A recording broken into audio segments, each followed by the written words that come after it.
Good morning, I'm Isaiah Jacob. Former Ohio State quarterback Lincoln Keenels has made his decision to transfer to Louisville to join the Cardinals. After working behind Julian Sayin this season, Keenels has 2 years of eligibility remaining. In the NFL yesterday, Carolina's bid to win its first division title since 2015 and first playoff berth since 2017 was put on hold. The Panthers fell to Baker Mayfield and the Buccaneers 16-14, giving Tampa Bay the lead in the division. Now the Panthers need the Atlanta Falcons to defeat the Saints today at 1 to force a three-way tie that in turn will give the playoff spot to Carolina. Later on, with the NFC West title and the conference's number 1 seed on the line, the Seattle Seahawks got a 13-3 win against their division rival San Francisco 49ers. The Seahawks won their 7th straight, earning a first-round bye and home field advantage throughout the NFC playoffs. And then today at 1, the Battle of Ohio. The Browns travel to Cincinnati to take on the Bengals. Myles Garrett is just 1 sack shy of the single-season record. Live and local, it's time for Fan Sports Sunday. If the weekend is a big desert for sports talk, think of this show as an oasis. Yes, here we go. Come drink from our pool of hot takes as you quench your thirst with. I thought I was going somewhere, but I'm not. So let's just start the show. Contrary to popular belief, this is Fan Sports Sunday. I mean, we could talk about the Browns if we wanted to. We could. And we will at some point because we got a whole quarterback situation next year to figure out because they kind of boxed themselves out of drafting a quarterback, geniusly so. And so we'll get into all that later. Bartemes, Austin Ward, the prophet Isaiah Jacob, who... He's a double prophet. Yeah, he may have broken the code of nicknames, though, because he fed us the nickname. Okay. You asked me for the nickname. I asked him, like, we got to come up with like a nickname or something for you. Yeah, he goes, yeah, the prophet. No, yeah, I'm I like, swear you called me that first before I said it. I did not know. You fed me that one. That's a really good nickname unless you gave it to yourself. See, I'd prefer other ones, though, over the prophet. What else is in there? What's in the chamber? The majority of my friends call me Zeke, which is like the main name that I've gone Oh, yeah, by. I like that one. But the prophet is just, it's something my friends called me in like middle school. Long time ago. Do you have Zeke in your Snapchat handle, by the way? I swear. Yes, I think I do. Because when you add a new contact, and so actually this is the interesting thing about this job is like you like kind of have a bunch of famous people in your contacts. And then Kind of. Wow, what a humble brag. Depending on who it is. And then I'm not one of those. And then when you add a new person into your contact list, Snapchat picks up on it because you have your phone number connected to it. Then it says, hey, your new contact and I'm not adding these people, just to be clear, before Fish freaks out. But I'm not adding these people. But I do see when you add a new contact into your phone, Snapchat picks up on it, and then it suggests a new friend for you. Hey, the new person you just added into your contacts. It's the prophet Zeke. Exactly. And Well, so double up. I That's can how you double swear, up. I swear, when Isaiah put in his, when I got Isaiah's phone number, Snapchat's telling me, hey, Zeke, Zeke It 22. is. You're right. Was Zeke J. Yep. I'm not going to put it all out there, but it is Zeke, yeah. Find him. Well, you just put out your Snapchat. There you go. That's not the whole thing, but you can look for it. Zeke J, and then probably some obscure characters and numbers after that, but that's the start. Get Zeke's that a good follower one. count up. Exactly. There we go. Like I said, I'm not adding it's all of these strangers, although Isaiah's not a stranger, but all the, celebs and whatnot. Or not celebs. Yeah, that's your whole contact list. Nothing but celebrities There and we me. go. There we go. I do sometimes get the question of like, hey, do you have any like famous people in your contact? I'm like, well, I call Adam Schefter every week to get him on Rothman or Nice.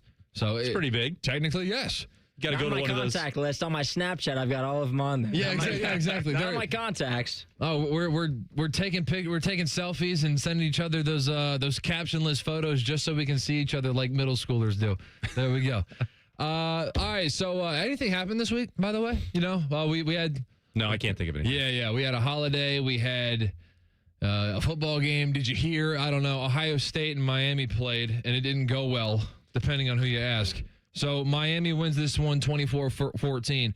First things first. I mean, again, this is just this is early offense from the prophet Zeke over here. But Isaiah Jacob is like the one person at this station who somehow didn't have to work in any sort of capacity. Oh, wow. For everybody else, I'm producing 3 shows back to back to back that day. I go from Common Man and Timmy because Ted runs the games, so he came in later. So I'm doing that. I'm doing Ice's pregame show. Then I'm going to Rothman's pregame show. And Isaiah's just like, hey, Happy New Year. Hey, he just gets the some preferential treatment over here. I don't know how that worked, but let me tell you about what happened with me. So I'm working here. We're doing shows 12 to 6, whatever. And so afterwards, I go straight to a hangout. So there's a New Year's Eve party that me and my friends are attending. And so with the Buckeye Miami game, obviously to us, it's kind of like a combo thing. It's Buckeyes in Miami. And so we go to one person's apartment for the pregame. Okay. And then at halftime, we're going to switch apartments and go to like the big one. Got to change the vibe. Exactly. There's a vibe switch up at halftime. And by the way, Ohio State could have used the vibe switch up, and actually it may have contributed to the opening drive. But we go to the first apartment.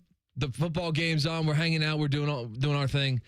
And so we go over to the second place. And it's like a quad. So it's like it's 4 people living in one place. It's actually a house, but it's 4 people. So we know one person who lives in this house.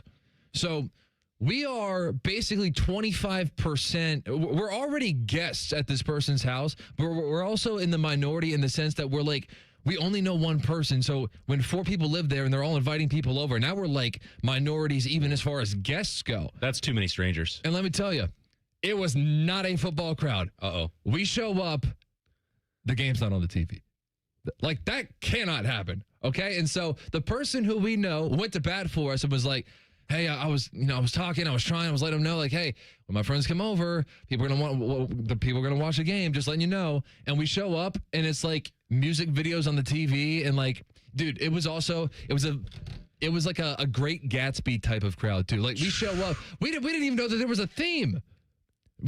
I didn't know. You were supposed to show up with a fedora on? Yeah, I was supposed to show. It's like all the ladies are in dresses, all the guys are in suits, and like everyone's like dressed to the nines.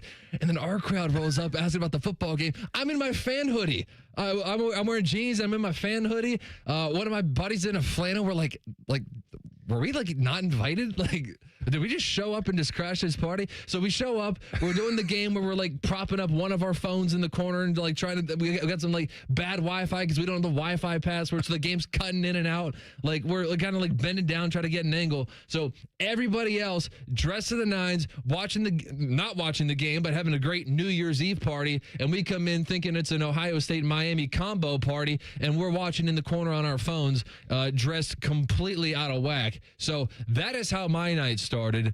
And so it was just you talk about a vibe switch up. That was a huge vibe switch up at the party. Yeah, I don't think that actually did work in anyone's favor. No. And you got to take that up with the friend.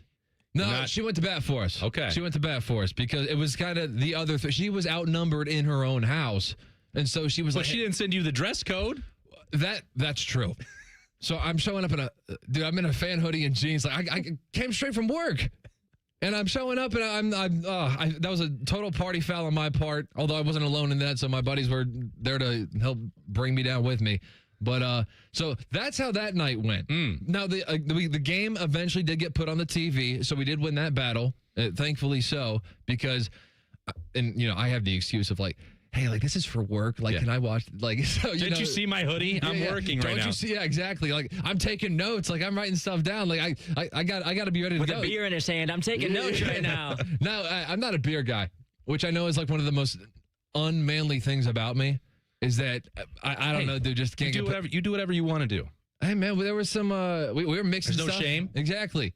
I mean, we didn't get out of control. All right. Well, let me rephrase. Some people did. I didn't get out of control. There were definitely some people who were. I was not one of them because I got work the next morning. So, it's a unique week. Everybody else, again, they're in New Year's Eve mode. And I'm just like, look, can we please get this game on the TV? And when we finally won that battle, when we finally won the battle of just getting the game on the TV, we were warned, yeah, we're still playing the music, so the volume's got to be off. And I'm like, fine by me. Whatever. Which, by the way, with those broadcasters, they got the lowest rent of broadcasters that ESPN had. And I know that it's Dave Pash and Dusty Dvorak, right? They do the games all the time. I was not impressed. This is like one of the biggest games of the year. And I guess if you have 4 games, you got to have a 4th broadcast team. But that was kind of weak in my opinion. Yeah. Well, I didn't have to hear it. I was there. Yeah, how was your experience there? Mine was, it was covering a game. It was all pretty standard. It was covering a game. This is a huge game. I know. It was just, it felt a little bit off. I mean, you're talking about the vibe. Ohio State came out flat. It was puzzling to try and piece together what they were hoping to accomplish on offense, and you're looking at the offensive line get taken apart. But even just in the buildup, it felt strange. And my wife Cole, she loves New Year's Eve. She's talking. She wants to watch the game. She's a huge Ohio State fan. Did the little one get to stay up till midnight? She stayed up. Yep, she made it all the way through that. So a lot of disappointment for them. But the game itself, it felt like any other, and then it was just bewildering to try and, while it was happening and afterwards, with where the press conferences were going to be, who was going to show up, what they were going to say, and so that part is almost like a blur. We can talk about breaking down everything that happened in the loss, but it was afterwards for me when you're talking about the disappointment or feeling like you're somewhere that you're not supposed to be. We're sitting, Berm and I are on the shuttle bus, and it's about to turn midnight, and this bus is not going anywhere. We're sitting out there for like 30 minutes in the parking lot of AT&T Stadium. The game's been over 2 hours, and all we want to do is get out of there, or at least have a drink, when it turns to midnight, and to celebrate. That was the part where I was like, you know what? I am blessed. This is one of the best jobs in the world. Cover Ohio State. I talk about the Buckeyes 365 days a year. I'm at every game. I hear a but coming. But the part that nobody thinks about is sitting on a idling bus as it's turning midnight on New Year's Eve with no drink in your hand, and you just covered a deflating loss that's the end of the season. You sound like Aaron Andrews going through the whole, no one really considers that all the holidays that we have to give up. That was a big popular thing on Twitter a couple of weeks ago. Yeah. Was there were a bunch of reporters kind of doing like a whole collective, woe was me thing. And hey, I don't want that sympathy. I know. And look, it's also true. Like, you're not necessarily coming off as whiny. You're definitely not coming off as whiny, but there was definitely a lot of momentum with that a couple of weeks ago, where it's like Aaron Andrews said something on a podcast or something like that, probably her podcast, come to think of it. And fine, that's fine. She can tell us, and it's true.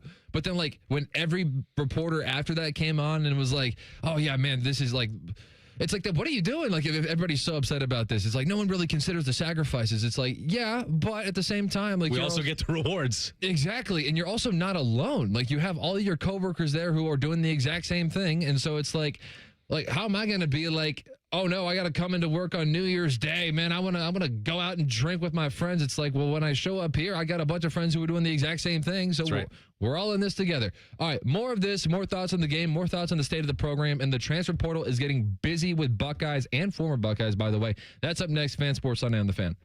We're the girthiest radio station in the history of radio. Uncomfortably girthy. This promo is uncomfortable. The Fan, Ohio's girth destination. Everybody knows that Roosters is a fun, casual joint with their award-winning waitstaff, great food, fun, and laughter. It's a quick stop on the way home to sit back and unwind. It's a front row seat to the big game. Roosters is where you, your family, and friends can order pizzas, sandwiches, salads, and more. And the home of award-winning wings that are fresh, never frozen, and so big you won't believe it. It's your family's other dinner table. Roosters, a fun, casual joint, and the official wing sponsor of Ohio State Athletics. You know what hope is? Hope is action. Carving a path forward, even when it's hard. And kids who still know how to dream. They're the best pathfinders of all.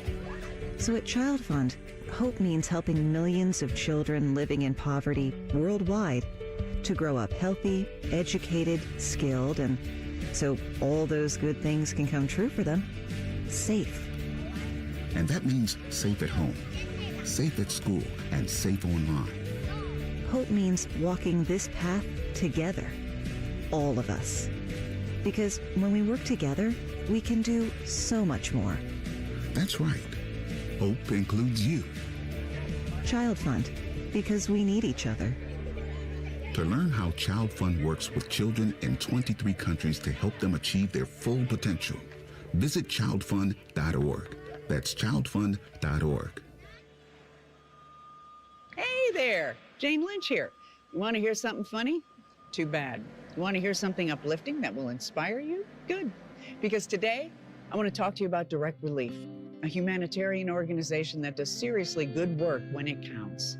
Fires, hurricanes, earthquakes. When disaster strikes, Direct Relief immediately shows up with medicines, medical supplies, and everything doctors and nurses need to save lives. Let's ship her out. Every day across the United States and around the world, they're making an enormous difference. If someone needs help, Direct Relief helps. No politics, no red tape. Hey, what you doing over there? Oh, I'm packing insulin for kids with diabetes. See, every box here is literally a lifeline for someone in critical need. So check them out at directrelief.org. You might just bring a smile to someone's face. I thought mixing bleach with my floor cleaner would take the stain out. When my youngest ate the dog's medicine, that was a new one. I was trying to protect my garden, but I accidentally sprayed myself with pesticide. So I called 1-800-222-1222, the poison helpline. A poison expert helped me figure out what to do next. I was connected to someone who spoke Spanish. They answered my questions. It was free. It was confidential. It was real help in real time. Keep the poison experts in your pocket. 1-800-222-1222. Hey, Aaron, what New Year's resolutions are you and I making this year? Are you saying that I'm supposed to make New Year's resolutions for both of us? Aaron, you know that thing where someone buys a gift and then someone else comes along and says, tell them it's from both of us. Yeah? Well, I invented that. Jerry, I'll share my New Year's resolutions with you, but only if you promise to follow through on every one of them. You've got it, Aaron. Resolution number 2. I resolved to figure out new ways to make plumbers, electricians, and HVAC technicians more affordable for everyone. Like how we give everyone $500 in free plumbing services whenever they buy a new water heater? That's right, because every unexpected expense should be softened by an unexpected gift. Like how we give people back all the money they paid us to repair their old HVAC system when they finally replace it with a new one? That's right, up to $1,500. We really care about people. That's right, Jerry, and that's always resolution number 1. Get Eco. ECO. You can count on Meijer to help make your New Year's resolutions a good deal better.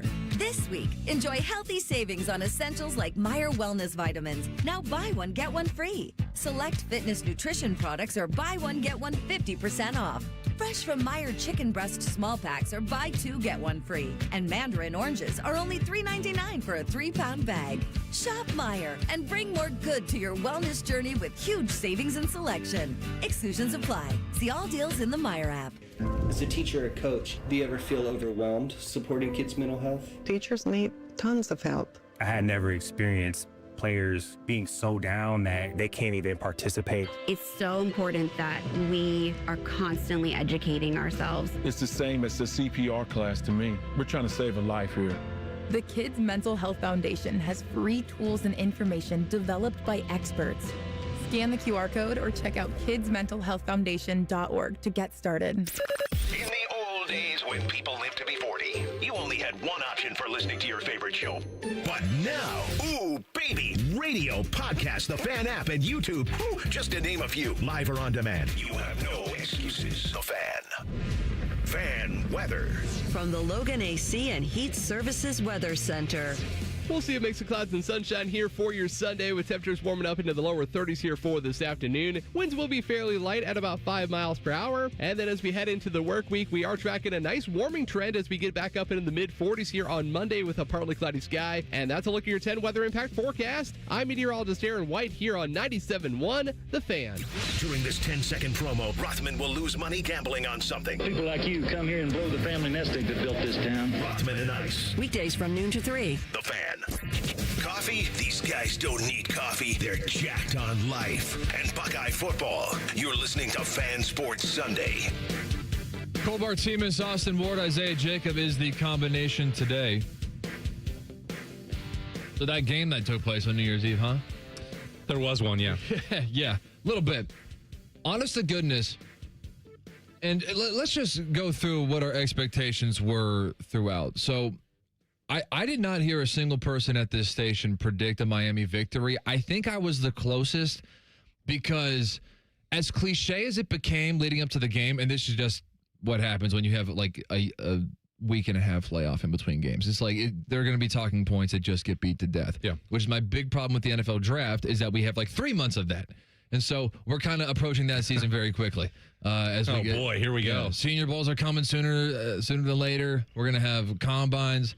So with the week and a half layoff, you start to hear like the same thing over and over again, and then it starts to get cliche, and then it starts to get like like tacky in a way. But the O-line, D-line thing for Miami is real. Like, it was, yeah. I know, and don't I know it being a Notre Dame fan, the whole Notre Dame-Miami dynamic. But, like, I saw him week 1, and I was like, dang, Notre Dame is lucky to be in this game because they are better on both sides of the line of scrimmage. And that is a huge strength in football. I'm a huge believer that just because, quarterbacks and receivers are easier to talk about because we have stats and we have football reference pages and stuff like that we can look at and we can kind of like assist ourselves in conversation. The game is won and lost up front. And by the way, as soon as I heard that Huckleberry, what's his name? The dude, the committee chair for the playoff. This one, the one that changed? Yeah, the one that, if you guys remember, we had the Baylor dude. Then you went to, did they get a Hunter Yurachek? Yurachek, that's right. So when Hunter Yurachek said that he assigned everybody on the committee the homework of rewatching the Notre Dame-Miami game, I'm like, oh, no, we're done. Yeah, that's out. I know how that game looked. Okay, Miami, really good on the O-line, really good on the D-line. And so because of that, I expected a very low score, and because of Ohio State's defense, credit them as well. Yep. I expected a very low scoring game, so my score prediction was like 17-13. Not that everybody was like predicting a shootout, but I was expecting very tight, very low scoring. And even for those expectations, I was still blown away by, I hate to, and I'm not trying to like shock jock this thing, but I was blown away by how soft Ohio State looked compared to them. Well, they were out physicaled. They were, and that doesn't happen very often to Ohio State. I think that they were out coached and out schemed in this game, at least when we're talking about Miami's defense against Ohio State's offense. And as you said, like, it became a little bit of a cliche. And I certainly felt like throughout the month of December, coming out of the Indiana game, which plays into this, that the Hoosiers had created a ton of problems for Ohio State's offensive line. And then you spend the next 3 weeks or after Miami beats Texas A&M and you look at Ruben Bain and you look at Akeem Messidor and Justin Scott and those guys, you go, well, that's clearly the path to victory for Miami. And so we talked about that. We harped on it. Everyone at the station that was still predicting Ohio State victory was because I think that you anticipated if you gave Ryan Day and this coaching staff that length of time to prepare, there are ways around that. You don't have to just line up man on man across the front and win every single snap just with one-on-one blocking. You could go tempo, which I didn't think Ohio State did enough of on Wednesday night. You can use some more of the RPOs and change the look. You just get the football out quickly. Some of the screen game. There are lots of ways to attack a defensive front like that, which we see, ironically, like every single week with teams trying to do that to Ohio State and slow down Kenyatta Jackson or Caden Curry or Chase Young 5 years ago, whatever. Like, Ohio State's sack numbers aren't great. Well, yeah, because opponents are trying to make sure that they don't play into Ohio State's strengths. And some of what happened, I think, on Wednesday night was like the absolute worst case scenario. We could all see a path to victory for Miami. It wasn't that nobody thought they were talented or that they didn't deserve to be there. And all of us had a recognition of what the Hurricanes would be able to do that could create problems for Ohio State. I think there was just a working assumption that they would find a way to attack it, and they didn't. So the big reason for me that despite the fact that I was so impressed with what Miami was capable of on the line of scrimmage is that I still think in order for Miami to win that game, Carson Beck would have had to make some really key plays in clutch spots, and I didn't think that he was capable of that, and he did. He did it with his legs, which was the problem. I know, and so he wasn't even that stellar. His box score definitely wasn't that impressive, but watching that game, there was something so just like aesthetically pleasing about if you're like actually like watching a game and focusing on it, not just like background noise. There is something to be said, and this is usually with running backs, but I guess it pertains to Carson Beck in this spot, about people who always fall forward when they're tackled. People who always just have that momentum, get that extra 2 or 3 yards. That can make all the difference in the world. There was one example of Carson Beck where he's going nose to nose with the linebacker and rolls over him and gets those extra yards for the first down and 3rd and long. Like, he made some really big plays, and my friend, and I'm texting with my buddies all the time about sports, so our group chat's blowing up, and we kind of have some split decisions.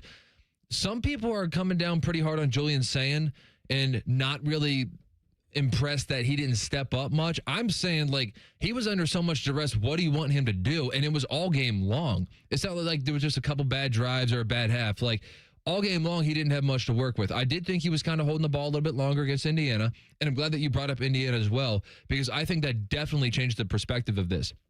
If Ohio State had beaten Indiana, I think that this could have been somewhat passed off as, just a bad Saturday. Yeah. Or whatever day of the week it was. But it was an outlier. Yeah. Something that hadn't happened. And it happened in both of their biggest games to close the year. It would be one thing if Ohio State had beaten Indiana, was still, for one more game, the consensus number one and the, at that point, runaway favorite for the national championship. But when you lose to Indiana, you can't really just say, oh, man, Ryan Day didn't get his guys up for the game. Now people are questioning, as one of my friends said, he goes, dude, we got 10 byes every year, and Ohio State just went 2-2 in their big games, but Michigan and Texas being the other two. Sure. It's like, that is not an unfair judgment when you get beat the exact same way, when you're not giving up pressure against all of the teams that are really replaceable wins. A lot of teams can beat the Minnesotas. A lot of teams can beat, whoever else, UCLA. I think people made too much of the Washington game and try to turn that into like a big upset game. But I think that knowing what we know now, not just that you lost to Miami, but you lost in a way that also was the way that you lost against Indiana. Low-scoring game, you got beat up front. I think that leads itself to questions of, was this what they were all along and we just couldn't see it because Ohio State is just so much better than the Big Ten? Well, in both games, too, that the defense played absolutely well enough to win. So, I think I remember coming out of the game against Indiana at Lucas Oil Stadium and they gave up those throws down the field, and it looked like there were opportunities where Matt Patricia and that defense couldn't handle tempo. So, he gave up 13 points. And then you see 24 on Wednesday night. 7 of that came from the pick 6 with Julian Sayin down there in the red zone. So 17 points allowed from the defense. Being a season high, really, that should still be enough for Ohio State to win against everybody. And to come out as flat, as unproductive, as inefficient as they were against both Indiana and Miami, that's hard. That's hard to wrap your mind around. It's a tough pill to swallow for the Buckeyes because Ryan Day's whole resume is built on his offensive acumen and his creativity, and that didn't really bear itself out in either one of those losses. I think that there's going to be time for more of that conversation about, Carson Beck making those plays and the veteran savvy. I mean, he had won, 21 more games than Julian Sayin had even played in college. So, he's now 36-6, I believe, in his career, and Julian Sayin has played 14 games. So I think some of that, if we're making sweeping judgments, did he play as well as Carson Beck? Did he keep the football in his hands too long? Did he not scramble and make the plays? Obviously, Carson Beck out-dueled Julian Sayin, and this is not to make any excuses for him. I think we'll see a different version of him next year, but to give up on him or say that, he's not the guy for Ohio State, which I've seen some people, putting that comment out there in the world already. Let's see what it looks like when he actually does have a year. It is easy to forget that he was a first-time starting quarterback this year. For sure, and I was still super impressed with the way he played throughout the season. I did kind of think that the Heisman campaign for him was kind of just like aggregate stuff. Not that I'm even huge on the Heisman moment, because I'm really not, but the stats of just compiling, when 8 or 9 games go by and you go, wow, this guy's actually got a really good completion percent. I guess he's a Heisman candidate. And I honestly thought that it was kind of like a default Heisman season anyway.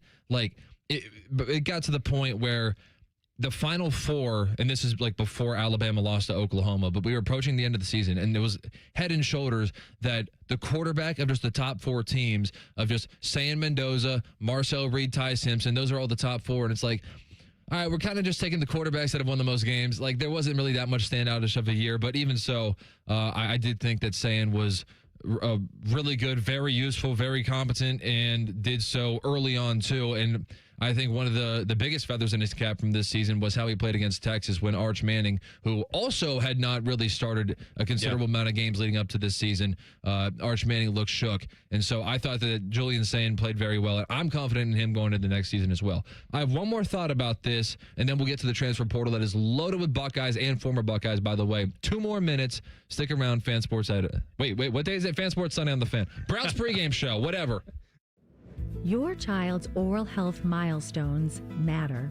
By age 1, see a pediatric dentist to establish good oral health habits. At 7, see an orthodontist to check your child's bite, teeth, and jaws. Around 15, visit an oral and maxillofacial surgeon to have your child's wisdom teeth examined. Remember, milestones met, healthy teeth set. Visit milestonesmet.org. You still thinking job change in the new year? Yeah, I need something that's in high demand and more stable in this economy. IT? Yeah, cybersecurity, maybe even AI. That's what I did. Really? How? Went to My Computer Career. You don't need any prior experience, and you could start your new career in a matter of months. A lot of IT pros go to school there, too, to level up. Sweet. Are classes online or on campus? Both. Well, I'll check it out. Thanks. Make this your year. Take the free career evaluation now at mycomputercareer.edu, an Elite CompTIA certification partner. Financial aid is available to those who qualify, including VA benefits. We asked parents who adopted teens to share their journey. Nathan has taught me to embrace the moment. Age-wise, I'm in my late 60s. I'm old enough to be his grandfather. Will he be embarrassed to acknowledge me as his dad? I think the most important thing we can do is let them know that they're safe, that they're valued and cared for and loved, and that they're important. I knew I wanted to be adopted by him because of how he taught me to be the person who I am today. And it's coming from a dad that didn't expect to become a dad. And I feel very proud to be his son. I was what he needed, and he was what I needed. Every day is full of new opportunities. That's what it's been about, realizing the simple things that it takes to make such a huge difference in these kids' lives. Learn about adopting a teen from foster care at adoptuskids.org. Brought to you by Adopt US Kids, the U.S. Department of Health and Human Services, and the Ad Council. 1, 2, 3. Here at the Fan is always football o'clock. Proud to be your home of the Buckeyes, Browns, and all the NFL games you can handle. The Fan. Take the Fan with you wherever you go with the Fan app. Download it now, or we'll find you. You bring your lunch money today? Good, give it to us. This is Fan Sports Sunday. Yep, not Saturday. And not Browns pregame, by the way, Dave. Either way, here we are. Just call the show whatever you want. Exactly. We're just here to talk about the Buckeyes right now. Ohio State, 14, Miami 24. Bartemes, Austin Ward, Zeke on the board. Big Zeke. Yeah. Let him eat. All right, here's the question. Final question, then we'll get to the transfer portal stuff. Okay. Actually, 2 final questions, because I want to hear what Isaiah was up to on New Year's Eve, too. When they cut it to 3, so at halftime, it's 14-0, and it was an ugly 14. Yeah. Now, and an ugly 0. Exactly. So you can kind of play exactly. You can kind of play the hypothetical game, and I love hypothetical scores. So if you erase a pick 6, Ohio State was in scoring position, and you're like, man, we were close to points there. Miami can also say the same thing, too, where they got a fumble punched out. They were in scoring position, so Miami's probably thinking we could got some points there, too. Yep. So the hypothetical score can go both ways there. But 14-0 at halftime, Ohio State looks like they are playing far and away their worst game in a long time. And so they come out with the 11-play drive, 82 yards, get the score. And then they, at the end of the third quarter, which bled into the beginning of the fourth quarter, but they put together a 10-play, 75-yard drive that ended up in a Jeremiah Smith touchdown. By the way, I know that, like, Jeremiah Smith, I think some of the stuff gets exaggerated with, like, Joel Klatt saying, oh, he's more athletic than Calvin Johnson. Like, okay. It offends me sometimes how people just almost disregard that Marvin Harrison was here, because I guess it's more impressive when Jeremiah Smith does it as a freshman. And so I think people get caught up in the whole, like, Jeremiah Smith was a freshman last year and all that stuff. But I'll give him credit for this. I don't know if I've ever seen one wide receiver seemingly carry a team the way that he did. And so he got that touchdown to bring it within 3. So we're at 17-14 with 13:28 left in the fourth quarter. At that point, did you think Ohio State was going to win? 100%. I was pretty skeptical throughout the first half. And, I was texting with Zach Boren. We do the Mondays on the beat. Yep. And he was like, you seem really down about this, because I thought the game was over after the pick 6. It was like everything, the field was tilted so heavily towards Miami. The defensive front was getting home. All the things that we talked about with the pressure, the worst case scenario was coming to fruition. And it was like, I don't know if they're going to find a solution for this. Now they did. And once that offense found some of that footing, once they They put those drives together. The defense was still playing phenomenally well. They did some uncharacteristic things early on. You know, even had Sonny Styles missing a tackle there in the first half. It was like, okay. I mean, even on the other side. Is that his first of the year? Yeah, first missed tackle of the year. It's like, okay, this is all very strange. And I don't know how to explain it because it is a complete disaster in all three phases when you miss the field goal at the end of the first half as well. But I thought once you got to that point, the defense was playing at a high level. They would be able to get that one more touchdown, and then you escape and just say, well, chalk that up to one bad half and a champion's mentality, a warrior mentality. And I'll tell you, Cole, that even after that drive failed when it was 17-14 and they hit the big punt, and it's like, if Miami's starting on the 10, I still feel the same way. I think the Silver Bullets will get that stop. You're not going to see Miami maybe approach that drive the same way that they did, be pretty conservative from where they were on the field. Ohio State will get one more shot back here. They'd flip that field position. I still felt good about that. But once the flag hit the ground, that was the final deflating moment for me. I was like, all right, well, that's it. Wound up being a 20-yard penalty because of the field position and the repunt. It's like that kind of changes everything for me. And that was the one final tipping point. All right, the special teams can't even execute a formation. You get the illegal procedure penalty. Some of this clock is about to be melted away.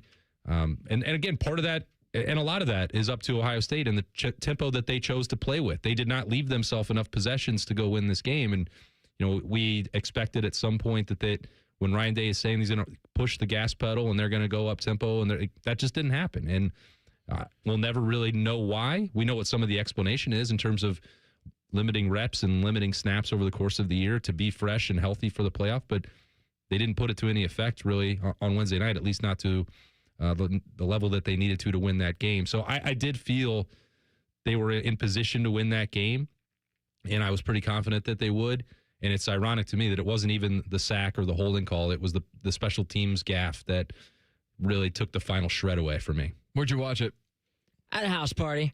I was at a house party during the game, and it was funny because as the game was going on, obviously first half, I'm at a house where I know everyone there, and the game is on the TV, and that's all everyone's watching. At least all the men were. All the men were, and then my girlfriend and all her friends were also at the party. And by the time that the game had ended, my girlfriend turned around to me, and she goes, "We lost?"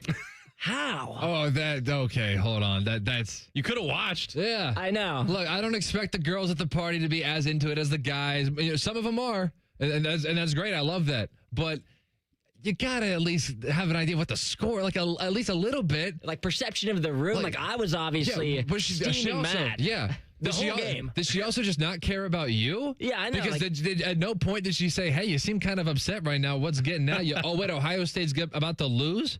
Yeah, I've never stood so long with my arms crossed during a New Year's Eve party, just standing up. Obviously, all the guys, all you're hearing is just groans and moans the entire time of them yelling about the game. And then my girlfriend turns to me. This must have been a really crowded party. Was she on like the other side? She was in the back, and she came back around, and she goes, "We lost how?" And I'll never forget, when I turned to her after the game ended, I looked at her and I said, "We might have been frauds."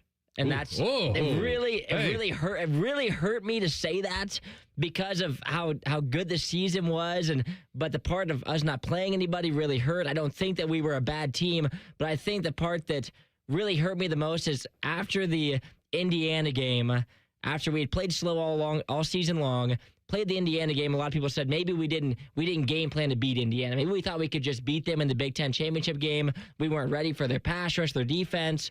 And then we get to the Miami game, and it was an instant replay of what we just saw. And so in my mind, like when I watched the Michigan game, it was clear from the moment the game started that Ryan Day had a game plan to beat Michigan. I mean, we saw the very first two plays of the game, even though one of them was a pick, was a shot to Carnell Tate and then Jeremiah on the comeback. Like, we were aggressive in that game, and it was clear. And then even on the defensive side, the entire game, we saw Sonny Styles and Arvell Reese. They were mirroring Bryce Underwood so that he couldn't run. And it felt like against Indiana and against Miami, I didn't feel that there was a game plan how we could take advantage of Carson Beck or how we could take advantage of Indiana rushing us the entire game. And that's the part that hurt me, is did we just think that we were better and we were going to be able to play our game and win rather than how can we beat them? Because both those teams knew how to beat Ohio State, and they made it clear that was the game plan they were trying to do. By the way, any concern about Arvell Reese's second half of the year not being nearly as productive as his first half? I think there has to be some. Now, part of this, and Matt Patricia has described, it's almost like using Jeremiah and getting double coverage on that side. It has worked that way as well, where Arvell's getting increasingly more attention pre-snap, and offenses knowing where to go and working away from him.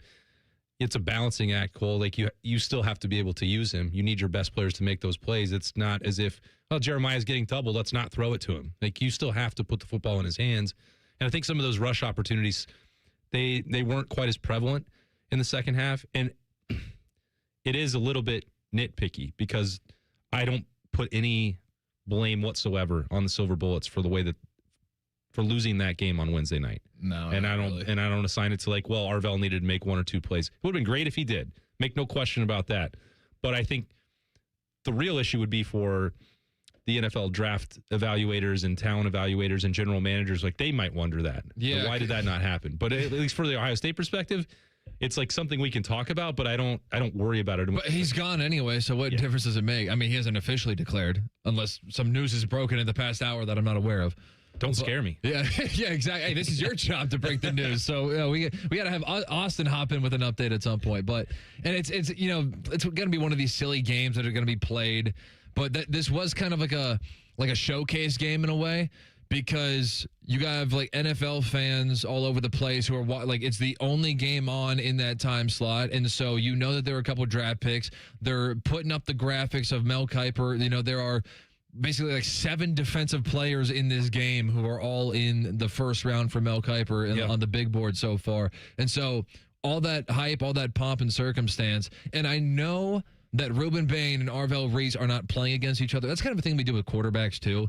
Is like, well, what did you do on the same field as another good quarterback? And, I think it was like Aaron Rodgers or something one time who was like, well, I'm not playing against Tom Brady. I'm playing against the Patriots or something like that. Yeah. And so like Arvell Reese and Ruben Bain aren't going head to head, but it is something that works in people's brains of like, okay, they're on the same field. I'm giving them the same amount of attention, and I'm watching Ruben Bain absolutely kick the you-know-what out of Ohio State, and Arvell Reese isn't nearly as big of a playmaker. And so that's going to affect perception in terms of like just, schmoes making mock drafts. But once they actually do the full evaluation and actually watch the tape on all the games and compile all the stuff together, I don't know. We'll see. We'll see what happens with the draft. And this is the thing that I hate about teases, is that I know that we're going to get lost in some conversation, and then I got to tease the same thing 3 segments in a row. Transfers will be discussed at some point in the next. Actually, you know what? Well, you didn't say when. It's coming in the show at some point. In the next segment. Oh. Okay. Now there's a promise. Now there's a promise. Now we got to do that. Because I actually have a big criticism of Ohio State this season as it pertains to the transfer portal. I think a lot of people are going to agree. That's next Fan Sports Sunday on The Fan. The sound of Paul Keels calling a Buckeye game is erotic. Oh, yes. Your home of the Buckeyes, The Fan, Ohio sports destination. Enjoy more ways to save at Kroger, like low prices in every aisle. And you can clip and save more with digital coupons in the Kroger app. Plus, you can earn fuel points to save up to $1 per gallon at the pump. So it's always easy to save big. Kroger, fresh for everyone. Savings may vary by state. Fuel restrictions apply. See site for details. During our BOGO sale, select fresh Tyson chicken, Giant General Mills cereal, Entenmann's, and more are buy one, get one free with your card. Kroger, fresh for everyone. My mom is a veteran and she was injured in the line of duty. I hurt my leg in a training accident when she was only 2 years old. She had 7 different surgeries over the span of 9 years, and there were tons of complications. I couldn't be the mom my kids needed me to be. She missed so much. After my last surgery, I got an infection so bad I thought it was going to kill me. I told her she couldn't leave me yet. There was still so much she had to see, and I hadn't even graduated. I'm doing much better now. I may have lost my leg, but I've gained so much. I'm an active part of my kids' lives. She can kick a mean soccer ball. DAV's been there for me and my family. Through thick and thin, they've had our back. Every year, DAV helps more than 1 million veterans like Sandy get the health and disability benefits they've earned so they can achieve victories great and small. My victory is getting my life back. I got my joy back. We got our mom back, thanks to DAV. Support more victories for veterans. Go to DAV.org. Some journeys start small, with small pause and big purpose. Look how little fly, you sweet girl. Every great partnership begins with the first step. Ella, let's go. Guiding them through the world so one day they can guide someone through life. With shared experience, confidence grows, and the path becomes clear. It takes time, patience, and love. But the reward lasts a lifetime. You don't just raise a puppy. You raise a future. Become a Dogs Inc. puppy raiser. Give a dog a purpose. Give someone hope. Learn more at dogsinc.org. The best words to hear at the TSA security checkpoint? You're good to go. All it takes is a little preparation. Get to the airport early. Bring a carry-on bag that fits in the overhead, and have an acceptable ID. Not all state-issued IDs will cut it. Check out tsa.gov/ID and see which TSA acceptable IDs make the grade, like a real ID or passport. Before you jet, do a little prep, and you're good to go. Check out tsa.gov/ID or the MyTSA app. 1-877 Cars for Kids. KARS Cars for Kids. Ready to get rid of that old car? Donate it to Cars for Kids. Call 1-877-CARS-FOR-KIDS to reach a friendly live agent. Donation's super easy, and your car can be picked up as soon as tomorrow. Call us now, 1-877-CARS-FOR-KIDS. 1-877-CARS-FOR-KIDS. Donate your car today. Did you know you can donate real estate too? We are the keepers of the wild, America's original and most invested conservationists. For more than 80 years, we've been committed to conserving wildlife and the natural landscapes that define our nation. From rugged alpine ridgelines to peaceful tall grass prairies, we've supported the conservation of more than 36 million acres of American wildlands. Our funding has led to cleaner water, fresher air, and improved wildlife habitat. From abundant fish and waterfowl populations to robust deer and elk herds, nothing is more important than maintaining wild spaces for adventurers to explore and wildlife to thrive. We are America's hunters and target shooters, stewards of the American outdoors. America's hunters and target shooters, along with firearm, ammunition, and archery manufacturers, have invested more than $46 billion to help state fish and wildlife agencies manage and protect wildlife and wildlands across America. For more information, visit outdoorstewards.org. Enough already. We can do more. Enough already. We can find a cure. Enough already. We can do better for our kids. Enough already. We are relying on you. We can come together to support Children's Cancer Research Fund, a national nonprofit dedicated to ending childhood cancer that is on the front line of breakthroughs. Because it's enough already. Go to childrenscancer.org today. Bishop and Friends. At one point, she goes, "Oh, I'm worried about Buddy. Is he a murder dog?" No. He's not a murder dog. He's just a golden retriever. Bishop and Friends, sponsored by Diamond Seller. Weekdays from 9 to noon on The Fan. All your favorite fan shows are available when you want them. Head to 971thefan.com and hit that subscribe button. The Fan, Ohio sports destination. You're listening to Ryan Day's favorite radio show on The Fan in this time slot on a Sunday. This is Fan Sports Sunday. Not today, it's not. Maybe in the regular season it is, but today not so much, especially with the news that we're getting into. So I've been teasing transfer portal stuff. We got a lot of portal news. Time to pay it off. Let's go in chronological order.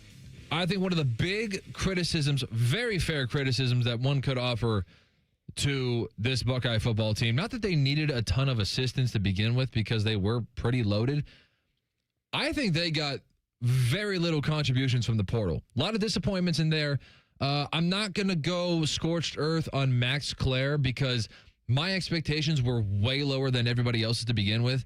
Because I'm like, look, man, there's one football. Like, on the Olympic basketball team, you can take a bunch of players who score 25 points a night for their team, but when they're all in the same lineup, they're not all scoring 25 points. Someone's getting 6 points. And so I kind of just foresaw that Max Clare would be that role of, whatever his stats were at Purdue, where he is the best pass catcher on that team, the only one that we can name, certainly. And the stats actually, the stats showed it. He was far and away the number one pass catcher. So he was in a completely different environment.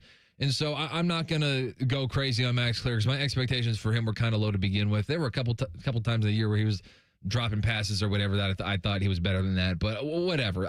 For his role on the team, I was not expecting anything crazy. So we got Phillip Daniels at right tackle, who solidified that role by the end of the year. And then, what else did they get? Yeah, I mean, it's a good thing that Phillip Daniels did elevate the way he did, because if you look at... Because Ethan Onyanwa... hold on. Yeah. Because Ethan Onyanwa didn't. He did not. And you look at the portal acquisitions and the way that we talked about the way this roster was going to be constructed, a lot of the assumption based on what they paid, which my understanding for Ethan Onyanwa was more than what they paid for Phillip Daniels based on returning production and the fact that he could have gone to the NFL draft and was considering that at this time a year ago. You thought, well, Onyanwa was going to be at left tackle. Daniels could be an option at guard because we assumed that Austin Sareveld would play right tackle. The way that this lineup actually shook out was really not what anybody anticipated, and definitely not the way Ohio State designed it, because they had to pick up multiple offensive linemen in the transfer portal. Now, it is a credit to Phillip Daniels that he elevated and he held that down. Was he perfect this year? No, not by any stretch of the imagination, but definitely good enough to be holding down that starting job all year, which was not what anyone had anticipated. And thank goodness for the Buckeyes that Austin Sareveld was able to be really good throughout most of this year at left tackle. Had to leave at halftime there with that, got leg whipped, it looked like, on the deep throw to Jeremiah. Had a leg contusion, as Ryan Day said, so couldn't go through in that second half. But, to your point, Cole, you're looking across the board, and the Bo Atkinson, Logan George didn't really factor in for Ohio State's defensive line. They didn't, I think everyone anticipated that there would be more work done for those guys, that they would contribute more. C.J. Donaldson, got beat out by the end of the year. Yeah, I mean, he wasn't a starter. I thought, he and Bo Jackson, you look at Wednesday night, they combined, they averaged 4.7 yards per carry in that game. I thought C.J. Donaldson was actually pretty fine. Not explosive, not dynamic. That also wasn't what he was really being brought in to do for Ohio State. So yeah, you look at that class and you could see it's underwhelming based on what they paid. You would have thought that the way Ohio State has selectively targeted portal candidates over the last couple of years, that you're talking about like impact players that go out there and really make a mark.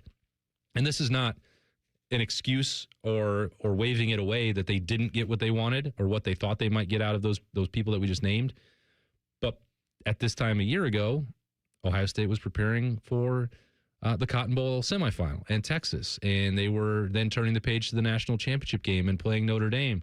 So the time that they had to spend on evaluations, the opportunity to have visitors in there to really dive deep into the film, they didn't have that. That, again, I am not making excuses for them, but when Ryan Day has talked about being behind in roster building and roster management, no one feels sorry for Ohio State because they won the national championship. But that can be, you can look back and say, well, maybe that did cost them a little bit in certain spots for the 2025 version because they didn't spend enough time, or they didn't have the opportunity, or the players that they could pursue were limited. And there would be it's a fine argument if someone disagrees and they say, well, they should be able to do that anyway. And I understand that. But if you're looking back at it, I completely agree with you. That portal class was not good enough. Now they did lose. They have all of the time. They've already had multiple visitors in throughout this weekend already, looking at the defensive line, a tight end that's from Ohio that's in the picture. They need help in the secondary because Aaron Scott and Bryce West would have ostensibly been part of the plan moving forward. Are they both surprises? I don't know that Bryce West is a major surprise. Aaron Scott, I think, very much is, because as I was sort of picturing a secondary depth chart, what that looks like as the roster is constructed right now, I would have liked to have seen Aaron Scott and Devin Sanchez at corner and Jermaine getting a full year, Jermaine Matthews at nickel. I think that would have been a really good starting point for secondary in those corner spots in the nickel. But, that's not in the cards now. Bryce West was right there as a backup nickel. There were a lot of offseason conversations that he could surpass Lorenzo Styles. I didn't think that was necessarily going to happen, but Aaron Scott, I think, is very much of this list of Buckeyes that have entered the transfer portal since it opened on Friday. I think he's probably the most surprising out of any of them. Yeah, and the one who surprised me in terms of just transfers who came in, because like we said, the bust rate on transfers entering this year was alarmingly high. Some of them probably can't foresee, and I'll give you the key example. I as a Notre Dame fan with an agenda of I want my team to be the best in the Midwest, and we're a good disclaimer there. We're going after the same players. I was not exactly thrilled. But by the way, speaking of Notre Dame versus Ohio State, we'll talk more about David Jacobs in a second. I was not thrilled when Bo Atkinson came here because I thought he was going to be a key player for Ohio State and just make that defense already better than it already was. I was really surprised that he couldn't really find much of a role in this defensive line. Yeah, I came into it, I was sort of in a wait-and-see mode with Bo Atkinson personally, and not dissimilar to what you talked about with Max Clare. A lot of Bo Atkinson's production, he had the 7 sacks at North Carolina, and you just looked at that on the surface and said, well, that's pretty good. That's a top half of the ACC, top quarter of the ACC type productivity. But a lot of it came in the non-conference. A lot of it came earlier in the year. As the season went along for North Carolina, he wasn't having the same type of impact, at least in terms of sacks and tackles for loss. So I thought there had been an assumption post-spring that he's going to come in and supplant either Caden Curry and Kenyatta Jackson. I didn't really feel that way. Now, I thought that he would contribute more than he did, where there was really no threat whatsoever of him rushing the passer. He was being used, somewhat sparingly to try and stop the run. It wasn't all that effective. How much of that is, missing spring football at Ohio State, transitioning to the daily competitive level and on the practice field?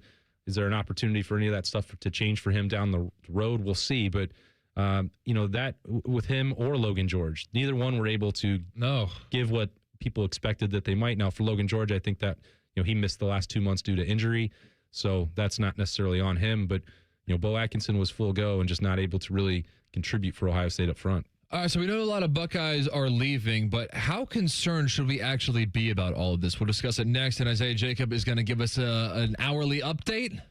Maybe he'll break some news that Austin hasn't even seen yet. We'll see. Probably not. It's probably pre-recorded, so I think you're going to have zero slip-ups. It's going to be great. We'll look forward to that at 12 o'clock. We'll be back on the other side next. Fan Sports on the Other Fan. All the Ohio State conversation you can handle. The Buckeye Show. Weeknights at 6. Your Ohio State flagship station. The Fan. Would you enjoy watching a football game if the officials were paid a bonus for every flag they threw? Or a basketball game where the refs got paid for every foul they called? Okay, how about hiring a furnace and AC company that pays its technicians by the number of parts they can sell you? Hi, this is Dennis, president of Care Heating and Cooling, and today, this is how many companies operate. They call it performance pay, and it rewards technicians by paying them more for billing you more. Why is this bad? Because it abuses your trust in a technician to be treated fairly and honestly. At Care, we've been family-owned for 31 years and have always paid our technicians by the hour for repairs. We'll show you exactly what needs to be fixed and why, and give you our low upfront cost before we start. And unlike other companies, our technicians will never be rewarded for throwing more flags. Our Central Ohio-based staff is here for you 7 days a week. Care Heating and Cooling. Book an appointment online at careheatingandcooling.com or call us at 1-800-COOLING. When you need a company you can trust. While serving in Vietnam, a grenade took my ability to see. Today I'm a sculptor. Now my fingers are my eyes. I'm Michael Naranjo. As a veteran, I know the challenges of life can be great. In my art, turning a lump of clay into something beautiful, that is worth doing. Life is like that. We each must use what we can to make things better. DAV helps veterans like Michael get the benefits they've earned. They help more than 1 million veterans every year in life-changing ways. Now, I show others how they can create something with their own hands. I know it can do a lot of good. With support from DAV, more veterans can shape their lives into a thing of beauty. My victory is bringing beauty into the world. Michael Naranjo, may your victories inspire many more. Support more victories for veterans. Go to DAV.org. Hey guys, 13-year NFL veteran and Super Bowl champion Jason McCourty here, and I'm an innovation ambassador at FAIR, Food Allergy and Research Education. I would say the most challenging thing as a parent of a kid who has a food allergy is probably the ignorance that I myself had in the beginning. I didn't know what anaphylactic shock was. I didn't know the dangers, let alone the things that she needed to be able to have a normal life. When you go to drop your kid off, on every single time in the beginning, we'd have to go through everything she was allergic to. Preparation is everything. And me, for playing football for 13 years, it was all throughout the course of the week. It's getting ready for game day. When you're on the field, you're playing for your fans. At home, you're playing for your family. My playbook: read labels, keep it allergy friendly, and have an epinephrine nasal spray as a backup plan. Because when my family's safe from food allergens, that's the real victory. Visit foodallergy.org to learn more. Broadcasting live from the McDaniel GM Superstore Studios, driving excellence since 1916. Chevrolet. Together, let's drive. WBNS HD1 Columbus. Good afternoon, I'm Isaiah Jacob. Let's go over the games that matter for the NFL today. If Atlanta beats the Saints at 1, then the Panthers will clinch the division title. But if the Falcons win, the Buccaneers will hold that final playoff spot. The Broncos, Jaguars, and Patriots are also playing for the AFC's #1 seed, while the Jaguars and Texans are still fighting for the AFC South. And then tonight, Baltimore-Pittsburgh are in a winner-take-all for the final spot in the playoffs. Finally, one game that does not matter outside of Myles Garrett being 1 sack away from the regular season record. Also, potentially Kevin Stefanski's final game as head coach. The Browns travel to Cincinnati for the Battle of Ohio at 1. How about NBA action? The Cavs are trying to push a 4-game winning streak. Also, the Blue Jackets are back on the ice today, facing the Pittsburgh Penguins at 3. Pre-game coverage begins right here on The Fan at 2:30. Breaking sports news when it happens on The Fan, Ohio's sports destination. Garnish your Bloody Mary with sports talk. You're listening to Fan Sports Sunday. I'll never sell you short again. The accusations of you just pre-recording them all and mailing it in. You like that? Like I would have done. You like that? Yeah, you like that, Kirk Cousins? Wow. That was one live one. Yeah. 4 today. The Prophet going live. I'm seeing at 1 o'clock we don't have any pre-recorded ones in the system, so I guess we're doing 2 live today. Wow. We'll combo that one. Yeah, there we go.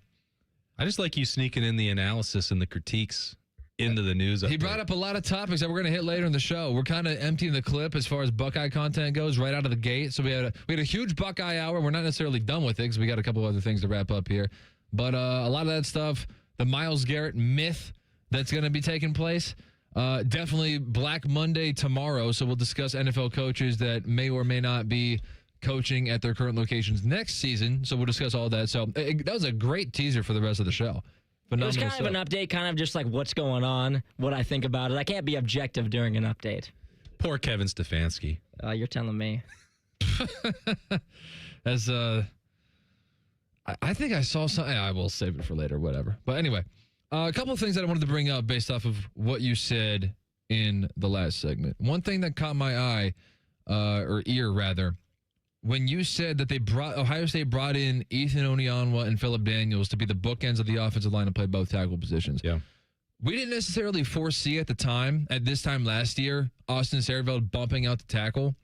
And so who would have been the other 2 starting offensive linemen? So it would have been, the returners would have been Hinsman and Shabola. And so did you anticipate that Luke Montgomery would have spent the year as a backup?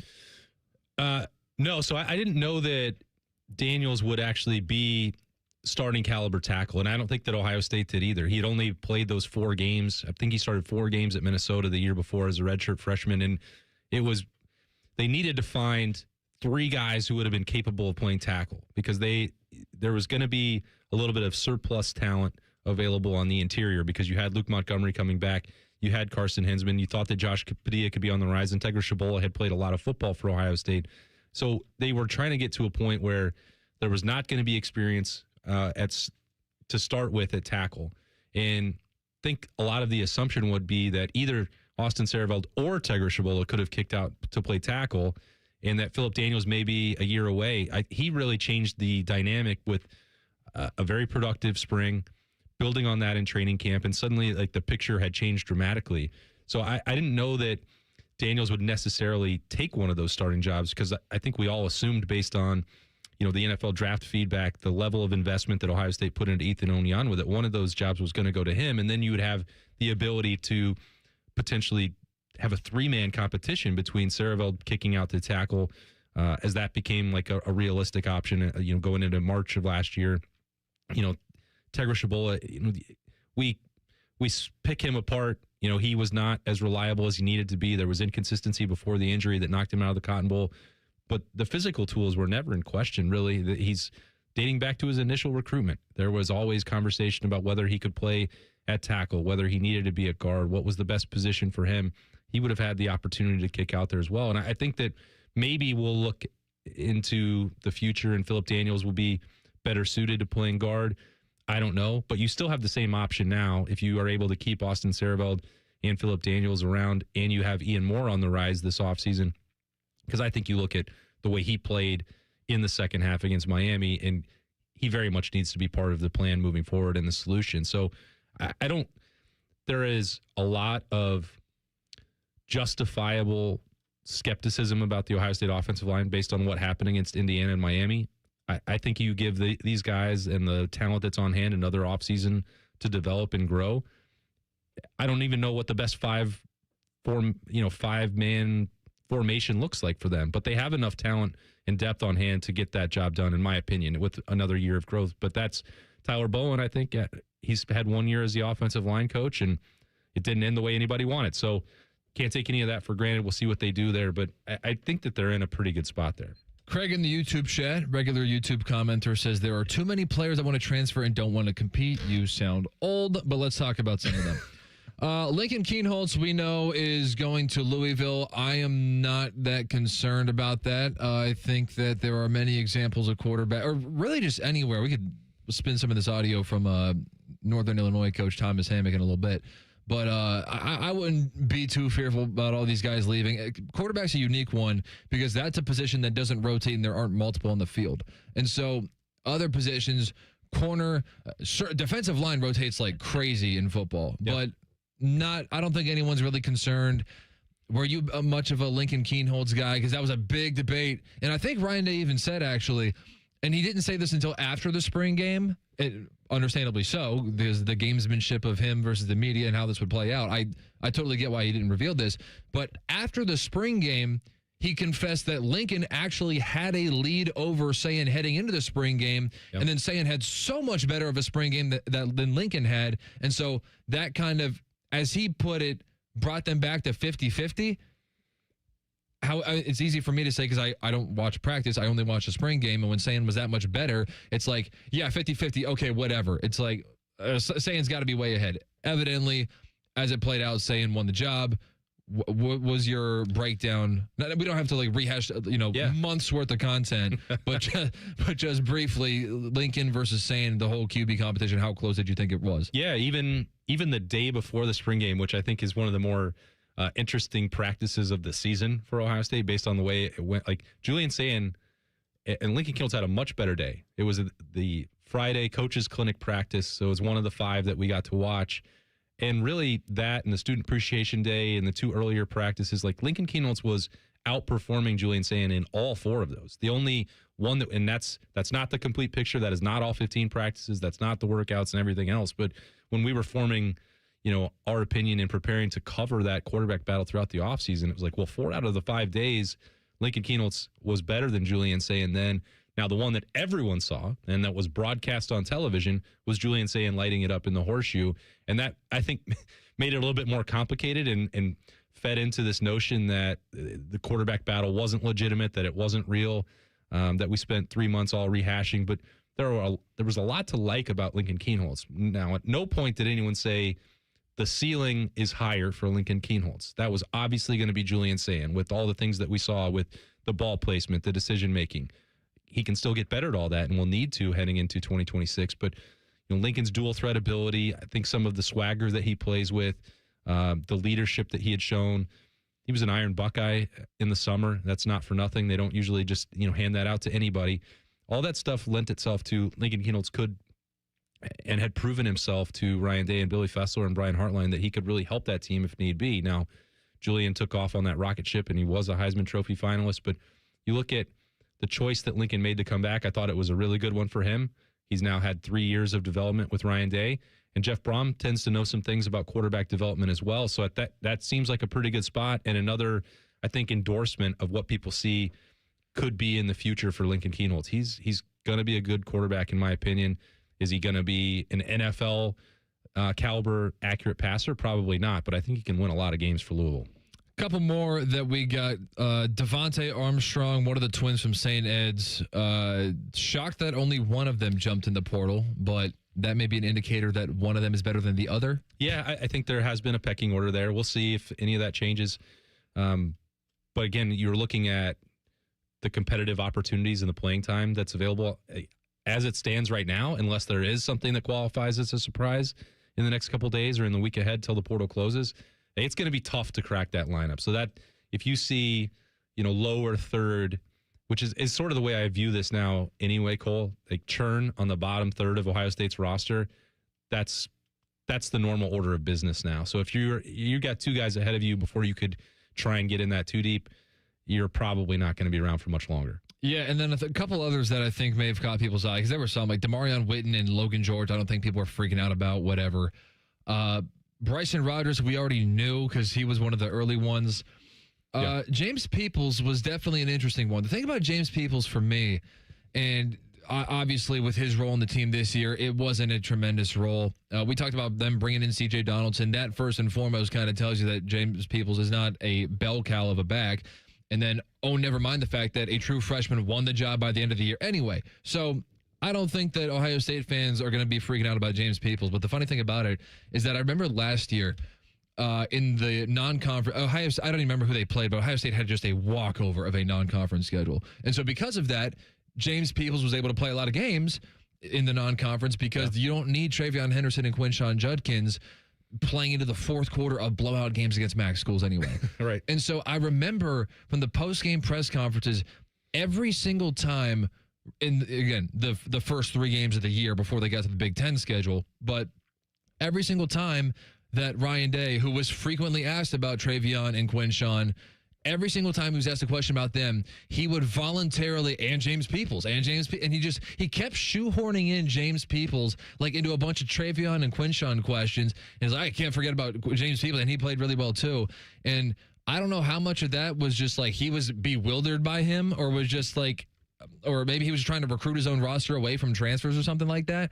But he fooled me into thinking that James Peoples is going to have a really good role this year. So I don't know how much of that is a disappointment or what, but I do know that Ryan Day was going out of his way last year to talk about James Peoples, even when everyone else wanted to talk about the other two. Yeah, and then, as you mentioned, not just with Bo Jackson, but Isaiah West sort of passing him by as a true freshman as well. I give James Peoples a lot of credit for continuing to work because all the things that you mentioned, he had plenty of offseason hype behind him. Now, he hadn't earned it. He had not been a starting caliber back, and he had, once you got into the Big Ten, once you got into the college football playoff a year ago, Quinshon and Travion were handling all that work, and they were not getting James Peoples involved in. But there was still an assumption that the work that he got, the experience that he got as a true freshman, building on that into a spring and into the summer, that he would be able to be, if not 1A, at least 1B for this Ohio State backfield. And that didn't happen, and that could be difficult. But he never, based on what I saw, was crying and whining about it. He kept working. He had the highlight reel,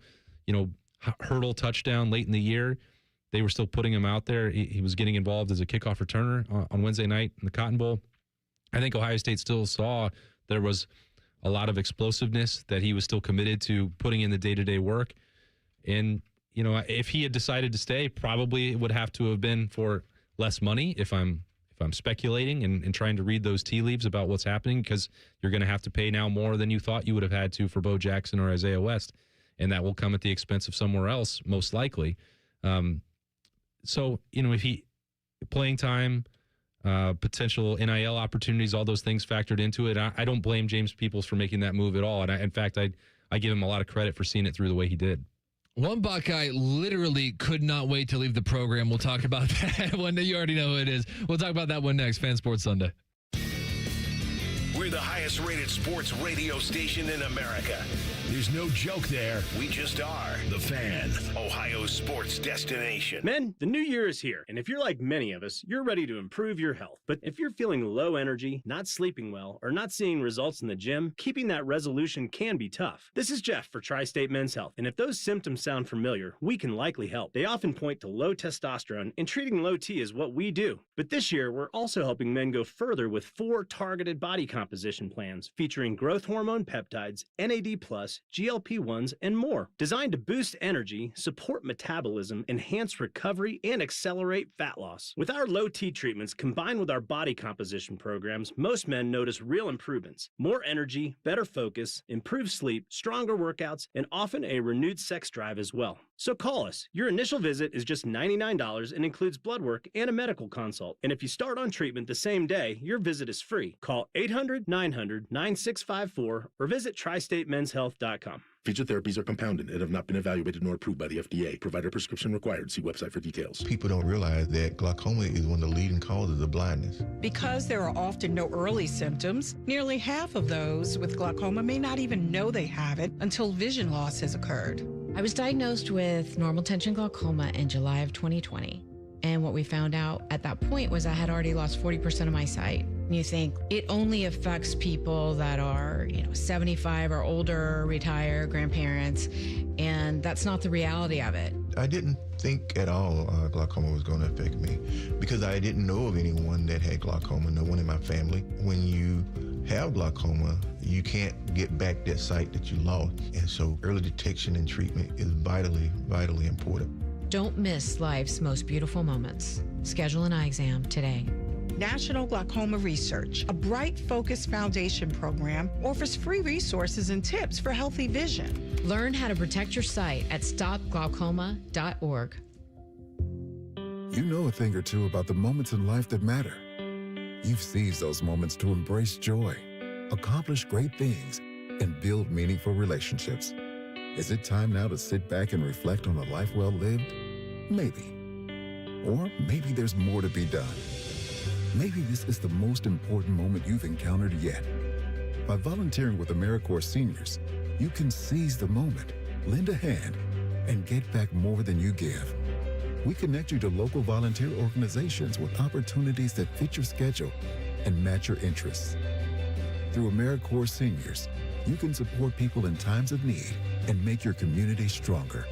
You can become a companion to your older neighbors, brightening their days with friendship. You can even become a mentor for young people, serving as a role model and enriching their lives. Are you ready to seize your moment? Visit AmeriCorps.gov/yourmoment and get started today. Hey there, Jane Lynch here. You want to hear something funny? Too bad. You want to hear something uplifting that will inspire you? Good. Because today, I want to talk to you about Direct Relief, a humanitarian organization that does seriously good work when it counts. Fires, hurricanes, earthquakes. When disaster strikes, Direct Relief immediately shows up with medicines, medical supplies, and everything doctors and nurses need to save lives. Let's ship her out! Every day across the United States and around the world, they're making an enormous difference. If someone needs help, Direct Relief helps. No politics, no red tape. Hey, what you doing over there? Oh, I'm packing insulin for kids with diabetes. See, every box here is literally a lifeline for someone in critical need. So check them out at directrelief.org. You might just bring a smile to someone's face. It's been a real journey since 2014 when I first had my injury. I realized that my home was just not working for me and that it was time to ask for help. Homes for Our Troops is really giving me my life back. The shower allows me to go in and turn around with my chair, pull down storage racks, automated door systems, hours of my morning given back to me. Adaptive sports are a huge part of my life, a huge part of my healing journey as well. Homes for Our Troops helped with making sure that I had a home gym so that I can continue to train. This past year, I was able to host Thanksgiving in my home. And it was the first time I was able to have my whole family in one place and I was able to contribute to the meal. There are a lot more veterans in need, and Homes for Our Troops is going to be there to help them too. Homes for Our Troops builds and donates specially adapted custom homes nationwide for severely injured post-9/11 veterans and enables them to rebuild their lives. Join our mission at hfotusa.org.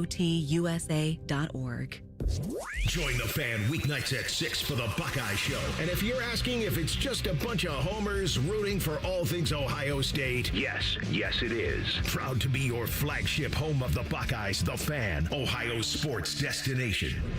Fan weather. From the Logan AC and Heat Services Weather Center.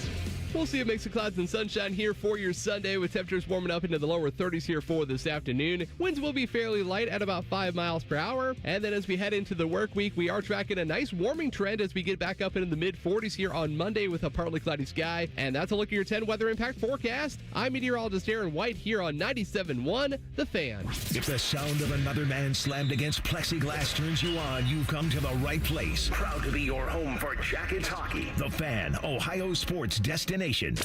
Live, local, and still slightly drunk. I'm not drunk, all right? I just have a speech impediment. This is Fan Sports Sunday. Cole Bartemes, Austin Ward, the Prophet Zeke.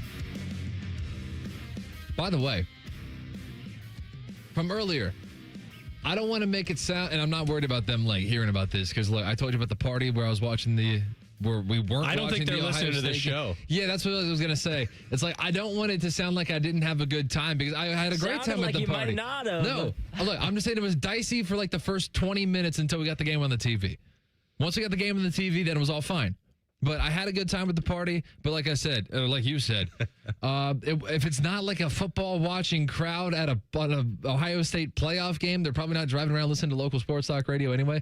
I just want to clarify I had a good time. I would also like to say this. Somebody's text they were blowing up. Somebody was listening. Not true. I was just in thinking. The chat. I was just thinking about that in the break. I'm like, I had a good time, but like I made it sound like I didn't have a good time at the party. So I just don't want to tell an incorrect story. That's all. Let me tell you a story about this though, because Isaiah was telling us about his story about he was watching New Year's Eve and his girlfriend wasn't watching the game, and she comes over after the game. She's like, "We lost," and he's like, "You couldn't tell that I was upset the entire night?" Arms crossed. I'll say this, and you tell me if this is a bad move by Isaiah. This was like, I'd say within the past couple of months. I run into Isaiah at a local establishment. I go out of my way to see him. And like he's in a group. And You walked up to me. You didn't come to the bar to see me. No, you saw me at the bar. I bumped into you. Yes. I bumped into him and I'm like. On purpose. Yeah, exactly. And I'm like, I think that's Isaiah. And so like he's sitting at a table with all of his friends. And like I'm not trying to like just bring myself into the front and like pull up a chair and be like, "Hey guys," like I'm not trying to do all that. Okay. But I saw him and I'm like, that's my boy Zeke. That's the Prophet over there. That's the Prophet. And so I gotta go and say hi to him. And so I did. And then it was kind of like a blow by, and he didn't introduce me to his girlfriend who was sitting right next to him. I've thought about this situation since then. And I'd love to hear your side of the story. I was kind of in the same place as you were. It's like, should I have talked to Cole more? Because you were there with your friends, and we're at a bar that's very tight. I'm sitting down. I'm not on the end seat. I'm in the middle seat. Yeah, I had to reach over some people. So I reached over one of my friends and dapped up Cole and said, "Hey, man, how we doing?" My girlfriend's sitting to the right of me. She's pushed back into the corner. Oh. She can barely. I would have really like up against the wall too. So I would have had to like really reach, even like probably put my hand on somebody's shoulder to lean forward so I could like reach her. And it's loud in there. Booth situation? It's not quite a booth, but it's high top, and we've got another high top right to the back of us. Okay. And so I'm kind of pressed in. There's another guy behind me. So he knows we're talking about, to whom it may concern. Yeah, so one of the tightest bars in Grandview. And so there's no moving around. So I thought about, like, should I introduce my girlfriend over myself, my friend over to Cole? And I was like, it's probably not that big of a deal. Me and Cole dapped up. I'm going to let him enjoy his night. I don't want to put him in a pit stop where now he's screaming over me to say hello to my girlfriend. Yeah, it's also loud in there, and there's stuff going on. So I was like, it's not the end of the world. If I stood up, if we were standing, that's completely different. But the bar table, that's what kind of hurt it. I'm glad that you guys could clear the air on this situation right now, because it's clearly been on both of your minds. We've both been thinking about it. Hey, remember that once? It was whatever night Michigan was playing USC. I remember that being up on the TV. So that long time ago. So regular season after the Illinois game, I believe. Probably. Okay, so. Wow, that would have been like early October by this point. Yeah, we got 2.5 months of stewing.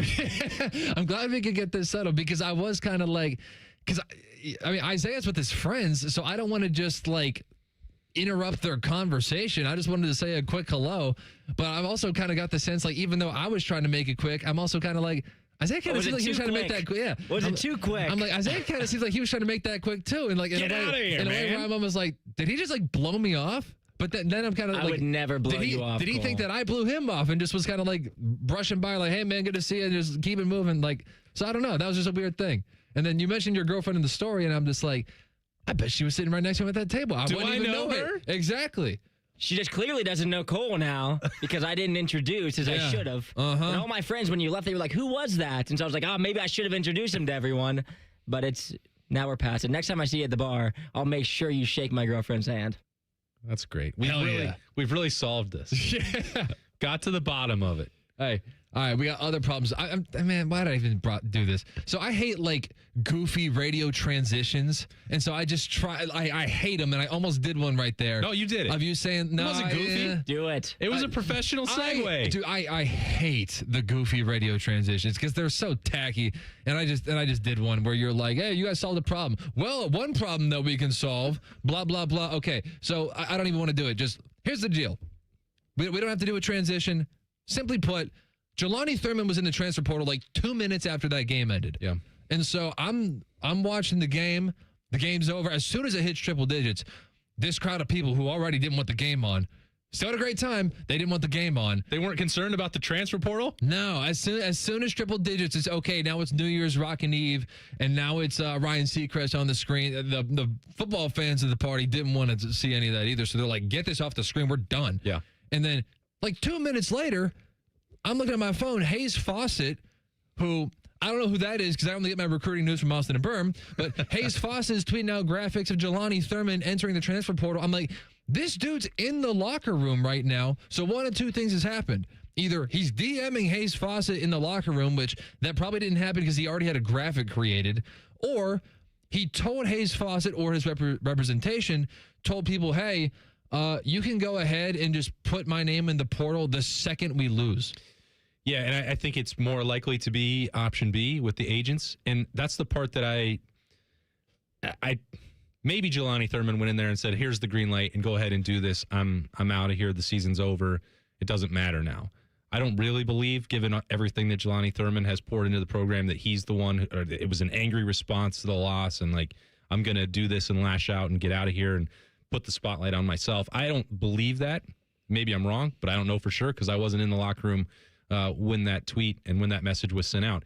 But I do see this a lot with the agents who, for whatever reason, have it in their mind that this is in the best interest of their clients to announce that they're going in the transfer portal early, to put out that flashing neon sign that they're open for business, that you can send their offers.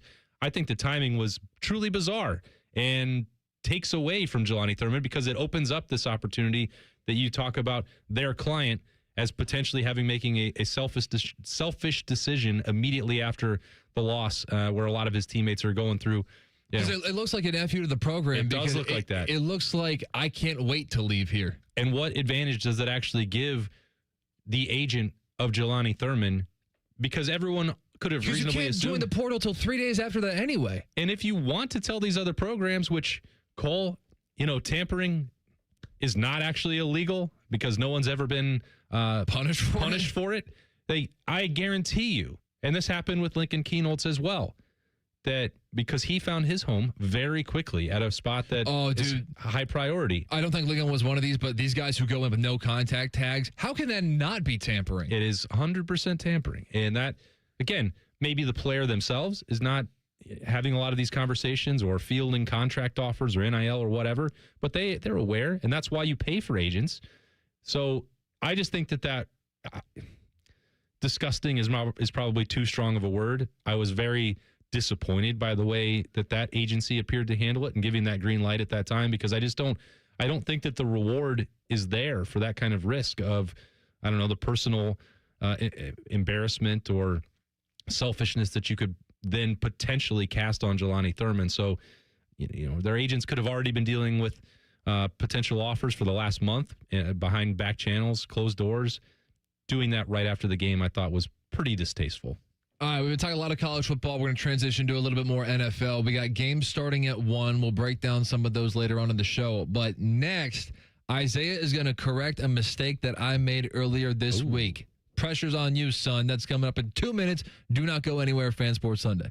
Planning to buy a home in 2026? Not sure where to start? The Ohio Housing Finance Agency can help. With a step-by-step homebuyer's guide and financial tools, the Ohio Housing Finance Agency can make homeownership part of your future. Eligible homebuyers may qualify for down payment assistance and reduced mortgage interest rates. To see if you qualify and to find a mortgage lender, visit myohiohome.org. Again, that's myohiohome.org. Homeownership. Make it part of your future. Sponsored by the Ohio Housing Finance Agency, aired by the Ohio Association of Broadcasters, and this station. You still thinking job change in the new year? Yeah, I need something that's in high demand and more stable in this economy. IT? Yeah, cybersecurity, maybe even AI. That's what I did. Really? How? Went to My Computer Career. You don't need any prior experience, and you could start your new career in a matter of months. A lot of IT pros go to school there, too, to level up. Sweet. Are classes online or on campus? Both. Wow, I'll check it out. Thanks. Make this your year. Take the free career evaluation now at mycomputercareer.edu, an Elite CompTIA certification partner. Financial aid is available to those who qualify, including VA benefits. Once there was a man who couldn't stand. A mom who couldn't wait. A scientific community that said it couldn't be done. And then you. And then I. And then we brought neuromuscular disease into screaming color with the Muscular Dystrophy Association. For 75 years, our voices have thundered through the halls of Congress. We've willed the impossible into existence. We've pushed the science, raised the funds, shifted the narrative, and transformed the reality of life with neuromuscular diseases. For 75 years, we've built communities together, established the field of neuromuscular medicine, and made it thrive. Call that a legacy. Call it impact. Call it momentum. Just call it ours. Because it's the generations of community heroes that give MDA the strength we have today. And until neuromuscular disease is a thing of the past, you couldn't stop us if you tried. Join us and celebrate 75 years of breakthroughs at MDA75.org. Matty Ice is currently bathing himself in creamy jalapeno dip. And I've officially run out of ways to tease this show. Rothman and Ice. Weekdays at noon. The Fan. During weekend programming, pants are optional. Look at my butt! However, leather chairs may have been a bad choice. You're listening to Fan Sports Sunday. Bartemes, Austin Ward, Isaiah Jacob is the combination today. Got to keep reminding you at the beginning of every segment because, you know, on these shows, you really never know. And today's Sunday. Yeah, and today is Sunday. Not Saturday, like I said, coming out of the first segment, and definitely not Browns pregame show, although we are somewhat of a Browns pregame show because we got NFL kicking off in half an hour. So we'll get into a little bit more NFL talk here in the back half of the show. I made a mistake earlier in the week. That can't be right. Yeah, it can't be. In fact, I may be making a mistake now because I try not to just steal segment ideas from my day job of Rothman and Ice Monday through Friday. I'm producing their shows to whoever they know that. But I try not to just steal because that feels lazy. Like, even if we have good discussions and discussions that are worth expounding upon, I try not to just steal. But we actually had one that I thought was kind of fun. So, and this was Ice's idea, so I'll give him the credit. But we had a 2026 sports wish list. At the turn of the year, what do you want to see in 2026? I came up with 5 things, and I'm pretty sure 3 of them are centered around 2027. So I don't even think I did it right. Oh, no. That's like the biggest sin. I know. So the first thing that I had was a Notre Dame 2026 national championship. Guess when the national championship is in?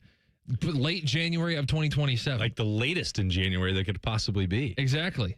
I also had that I hope for 2026 that the impending MLB lockout that's definitely taking place after this season doesn't bleed too far into next baseball season. Well, next baseball season is 2027.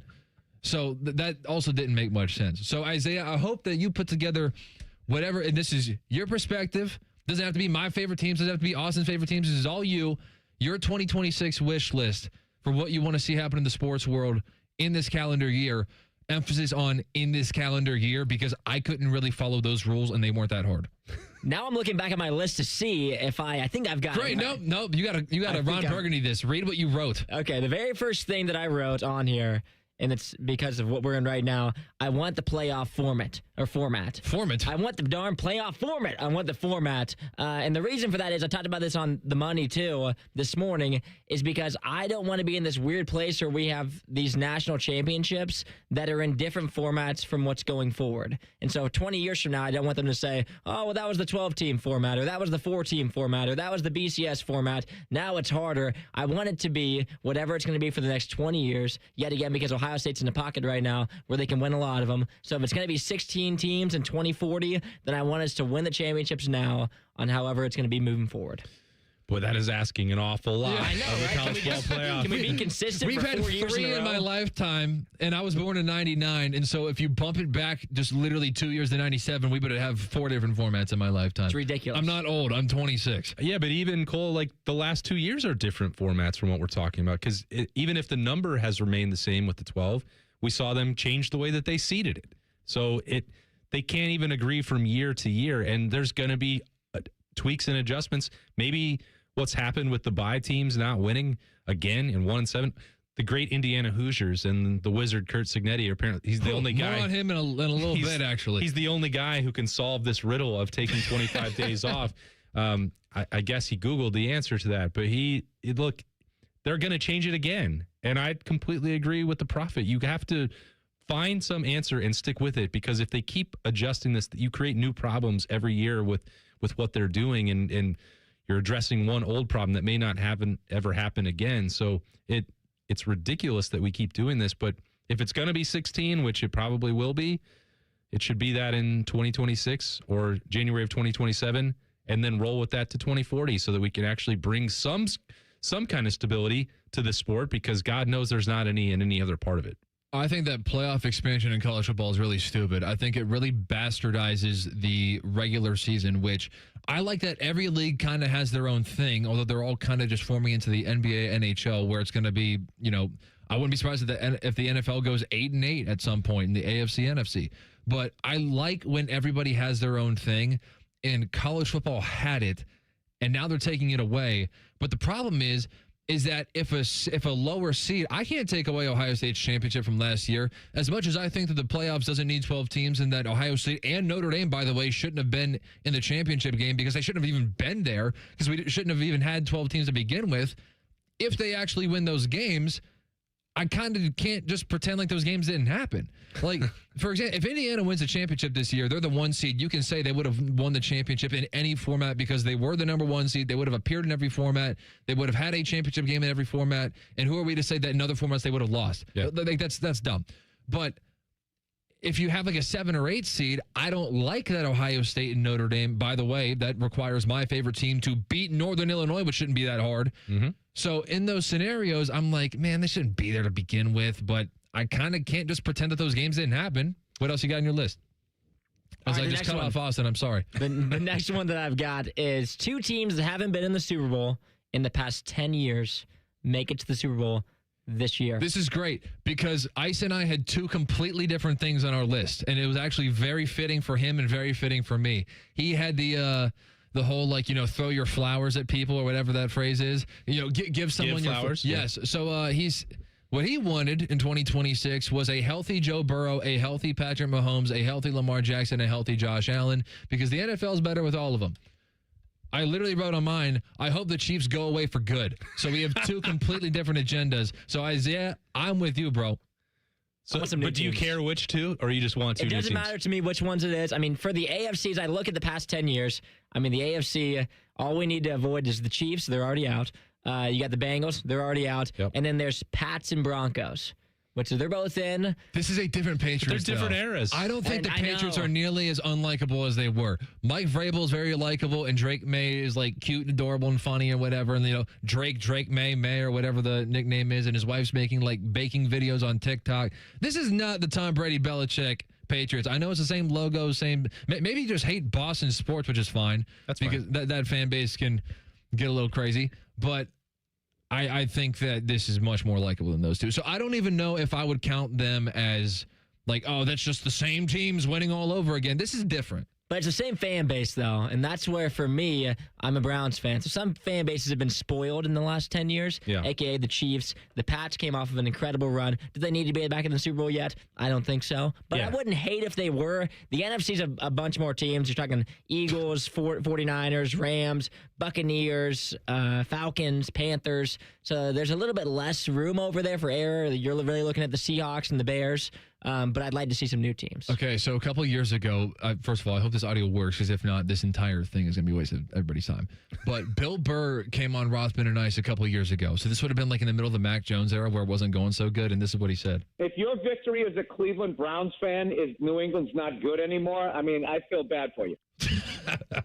That's perfect audio. Guilty. I mean, I feel bad for you. That just applies in almost any Cleveland Browns scenario that there is. So it literally is. Yeah, I mean, why did you need that, Bill Burr, to feel sympathy for the Browns fan? It's called the Factory of Sadness for a reason. And they're over here weighing football. What else? Next one. All right, how about this one? I really want this to happen. Because I think right now, as we're getting ready for the NBA season to start up, I like the NBA, but I know it's not for everyone. And I don't think it has the popularity it once did, but I know how to bring it back. Ooh. Put Braun back in Cleveland.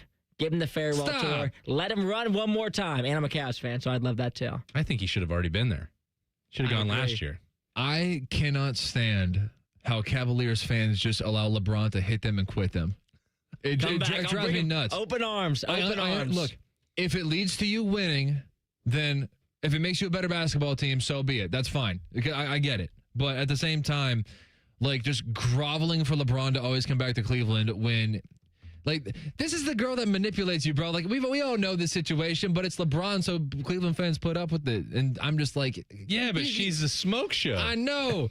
And trust me, I would probably do the same thing in real life, not just the basketball sense. But I'm just watching this from afar. I'm like, can you guys, like, have a spine? Next one. More coaching turnover, just like this year. In which sport? College football. Oh, my God, dude. Give me more. I don't know if you may get it, because Kalen DeBoer's on thin ice next year.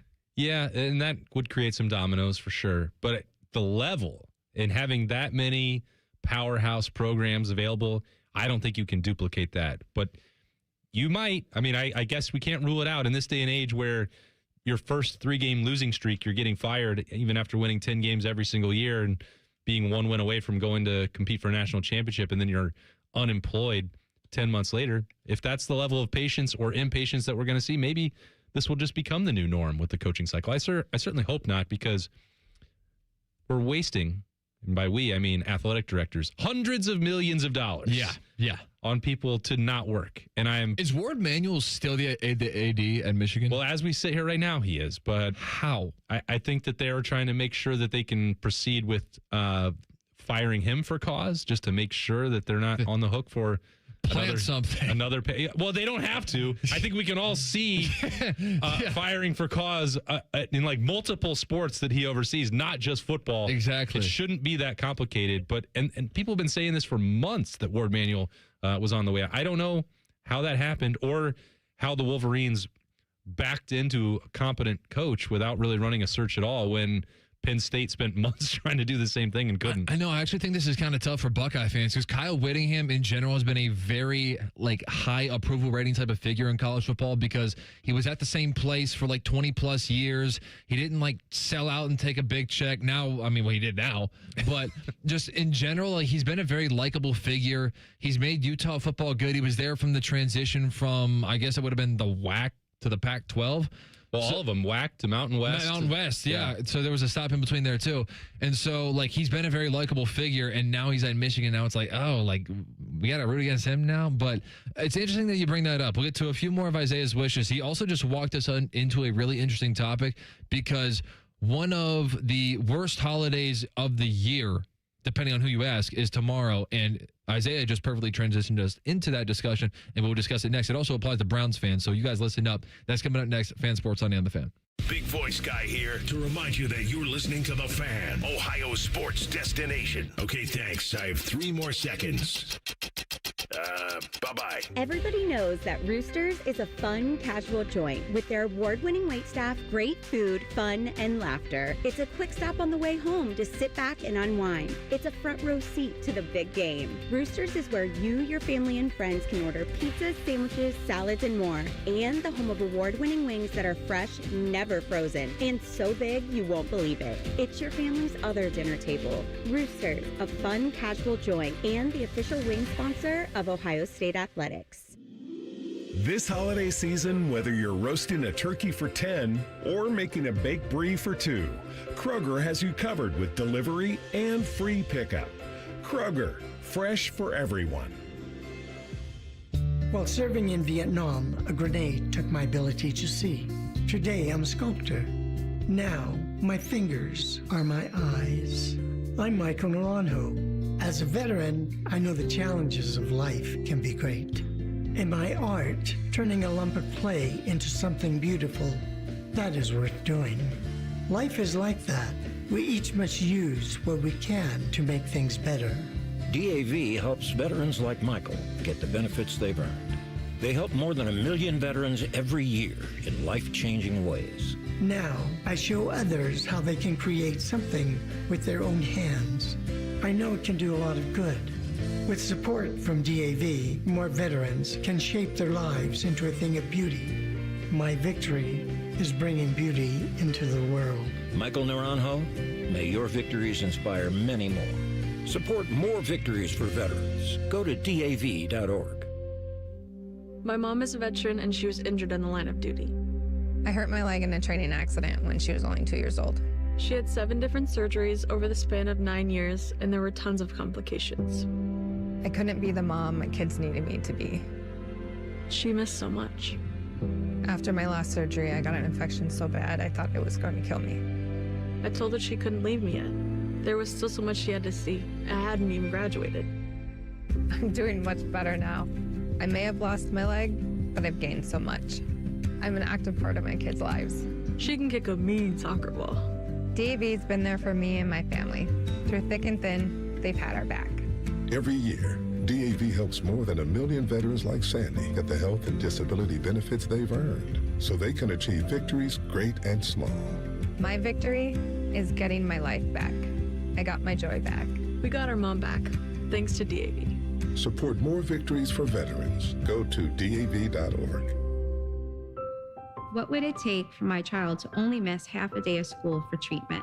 What would it take to find a cure for childhood cancer? It would take all of us to come together to support the research. Join us. Go to childrenscancer.org today.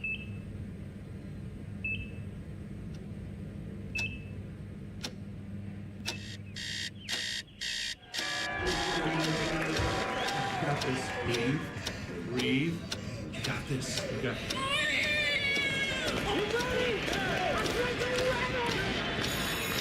In the moments that truly matter, what do? Rise to the occasion. Ohio Health. It's time. Hey guys, 13-year NFL veteran and Super Bowl champion Jason McCourty here, and I'm the Innovation Ambassador at FAIR, Food Allergy Research Education. I would say the most challenging thing as a parent of a kid who has a food allergy is probably the ignorance that I myself had in the beginning. I didn't know what anaphylactic shock was. I didn't know the dangers, let alone the things that she needed to be able to have a normal life. When you go to drop your kid off, and every single time in the beginning, we'd have to go through everything she was allergic to. Preparation is everything. And me, for playing football for 13 years, it was all throughout the course of the week. It's getting ready for game day. When you're on the field, you're playing for your fans. At home, you're playing for your family. My playbook, read labels, keep it allergy friendly, and have an epinephrine nasal spray as a backup plan. Because when my family's safe from food allergens, that's the real victory. Visit foodallergy.org to learn more. When it comes to a gun suicide attempt, all it takes is a moment. Heather and I had an argument just like any other couple. I was lost. I had snapped. I had a gun and I was going to take my own life. Heather helped me realize that there was still a life to live for the better of myself, my family. My weapon is now safely put away. A moment of crisis can happen to anyone. Store your guns, locked, unloaded, and away from ammo. Hear more safe stories at endfamilyfire.org. Brought to you by Brady and the Ad Council. What's the best way to make sure you don't miss any of your favorite fan shows? Oh no! Download the Fan app, silly. Ah, damn it, I knew that. App Store, Google Play, or just scream right at your phone. Psst, you can also listen to Buckeye games. Do it now. The Fan Guest Hotline is sponsored by Patriot Air Comfort Systems and Bryant, doing whatever it takes to keep your home comfortable. The Fan. Sports talk, weekend style. You're listening to Fan Sports Sunday. Yeah. Cole Bartemes, Austin Ward, Zeke J. Does your girlfriend understand football? Like, if she's watching, like, does she kind of know what she's watching?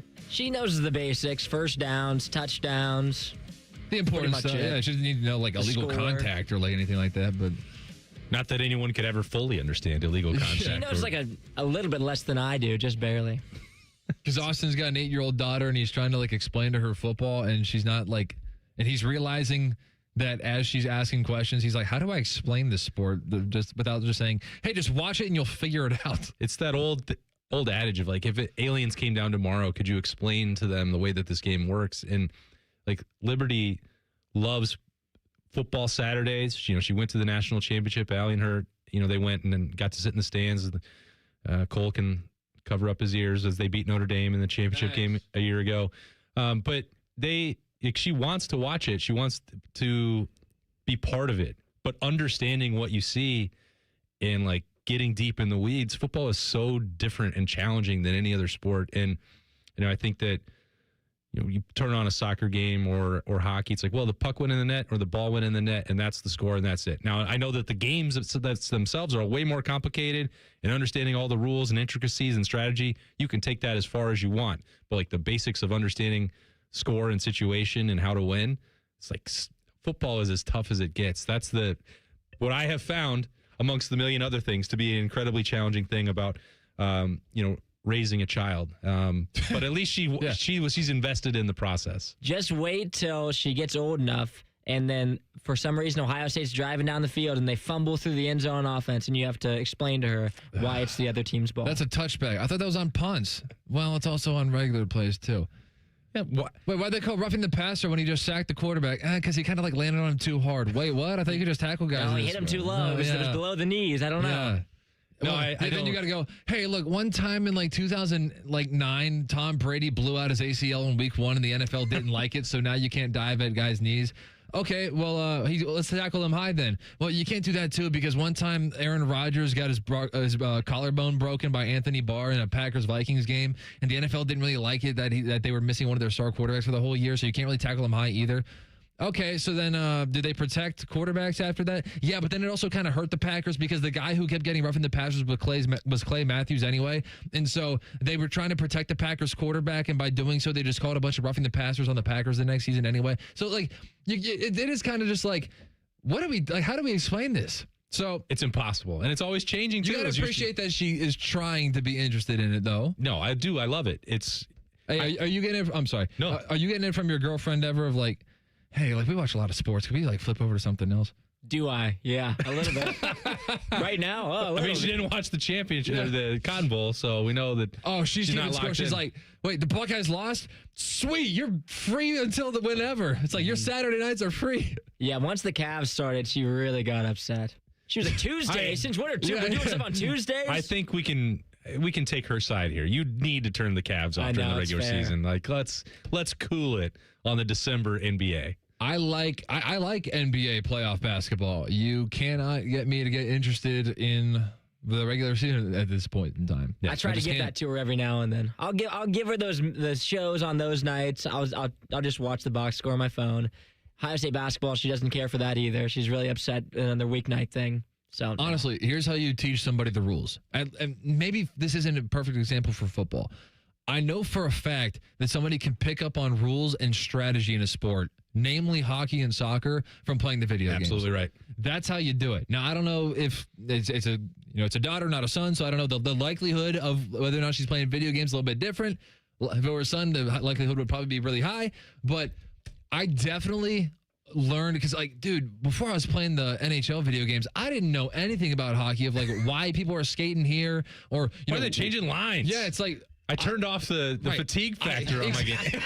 Yeah, exactly. I turned on all the sliders, and so I don't actually understand what real hockey is like, because in my world, when I'm playing my brother, he doesn't like it when his best players get subbed out. And so in basketball too, it's only his starting five playing because he doesn't want his subs to come in to take LeBron off the court or something like that.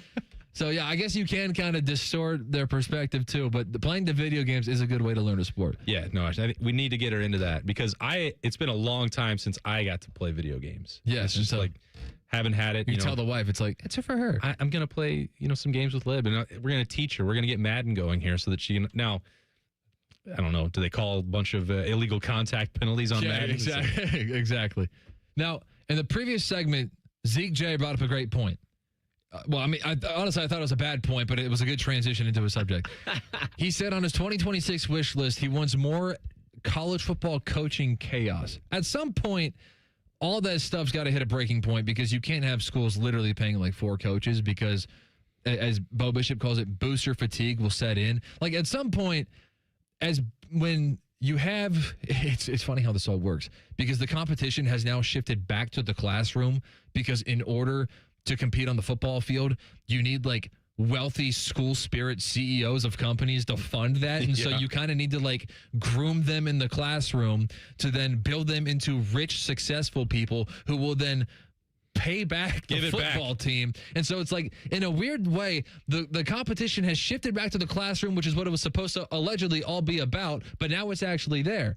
And so now that we're at this point, the booster fatigue, though, sets in when someone's giving you a bunch of money and they're not seeing all the wins that they want to see. And so what happens there? So I think we will hit a breaking point with that.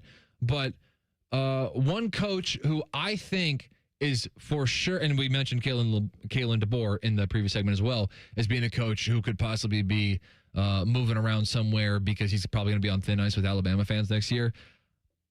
Marcus Freeman committed to Notre Dame for 2026 in a fashion that looked like somebody who had one final year of eligibility left and was coming back for their 5th year. To say 2026, run it back, is one of the most temporary commitments I have ever seen out of a coach. And so we had Adam Schefter on Rothman and Ice on Wednesday and was talking about the NFL and what Marcus Freeman could possibly be. And so here is his discussion about some of the flirtations that he's been experiencing with the NFL before he recommitted. I know Marcus Freeman came out yesterday and kind of put the NFL stuff to bed and kind of labeling it, hey, 2026, let's run it back up here in South Bend. But on your side of things in NFL circles, what's your understanding of how interested maybe a team or teams were in trying to steal him away from Notre Dame right now? I think he was high on the list of a lot of teams. Inevitably there'll be, 5, 6, 7 teams that change head coaches, whatever the number comes in over the next week. If I had to handicap it, I would put the number at about 6 or 7. We've got 2 already, but I think he would have been a top candidate in this coaching cycle. But obviously, he's made his intentions clear that he intends to stay at Notre Dame. That's his plan. So if that's the case, it's a moot point anyway. But he's planning to be there. And I can tell you that wouldn't stop teams from going to make a real run at him if they really wanted him. But it certainly seems like he's inclined to stay there. First of all, Adam Schefter broadcasting live from a bag of chips. The ultimate multitasker. Yeah, exactly.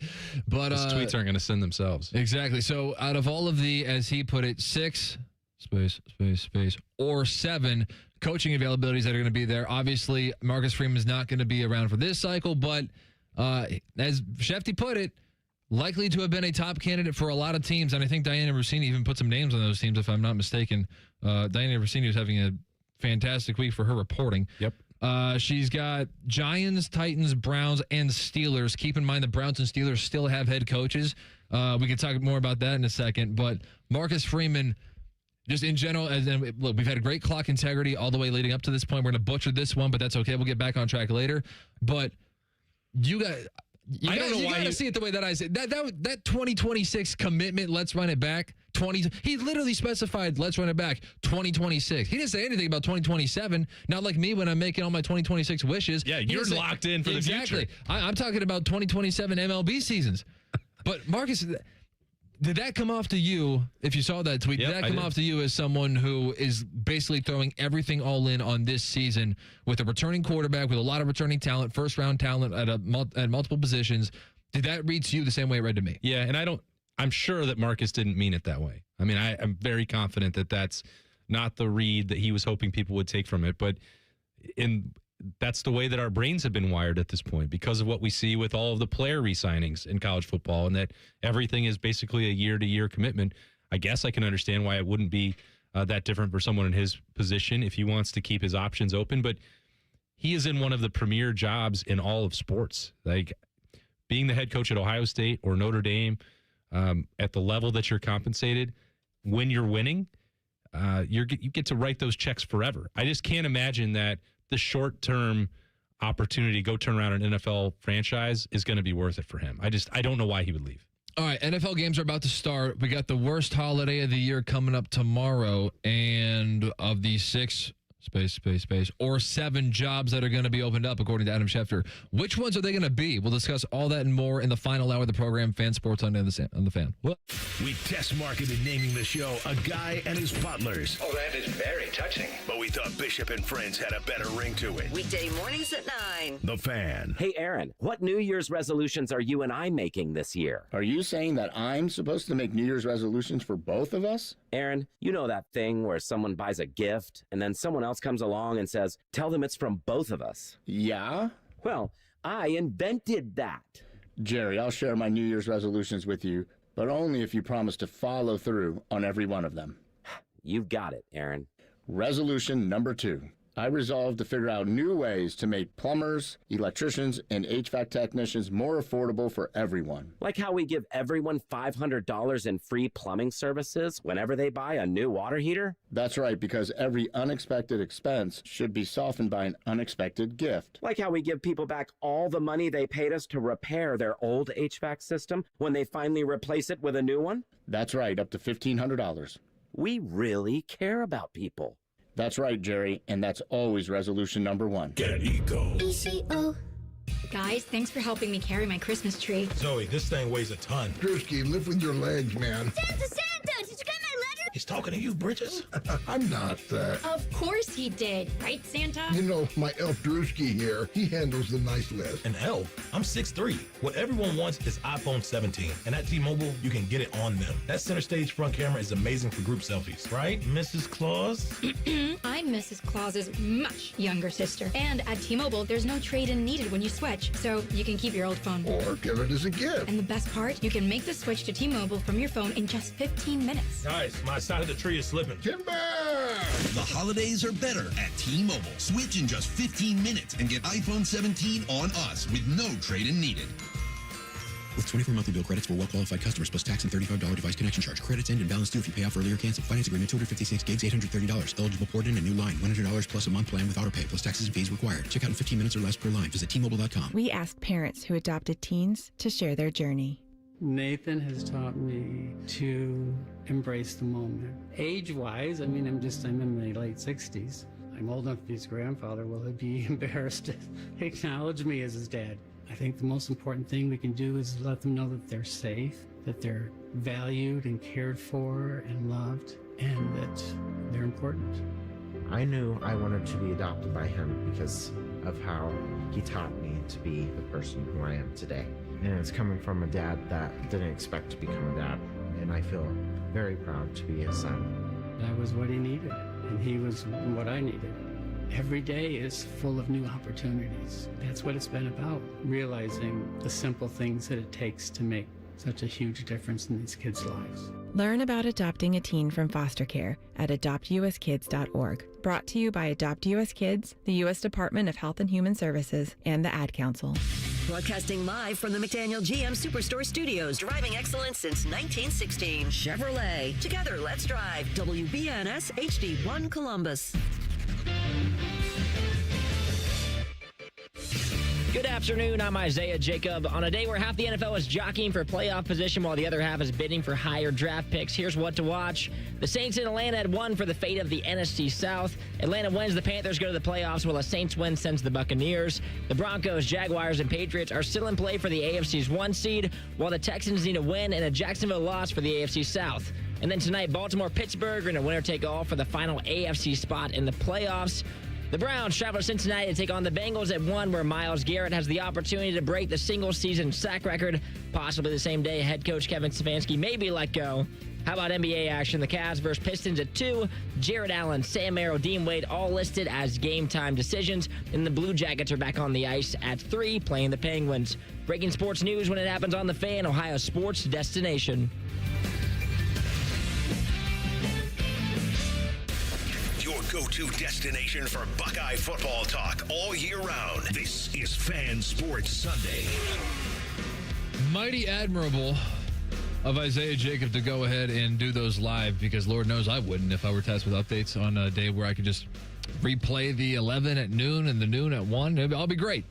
But we appreciate your live participation in the show. I like to pre-tease what you tease just before you do it. Yeah, thank you. Just so you can steal my thunder, and so I just repeat whatever you say. I think Zeke really softened it up on Stefanski there. The 12 o'clock live update was definitely going to be the last game. Something changed in the last hour. I can't be sure what it is, but I don't know. Stefanski hanging around, we can't be sure. Find out in the next update. I might tell you. Oh, you're sticking around even after? Maybe tomorrow. Yeah, exactly. I think we'll get an answer tomorrow.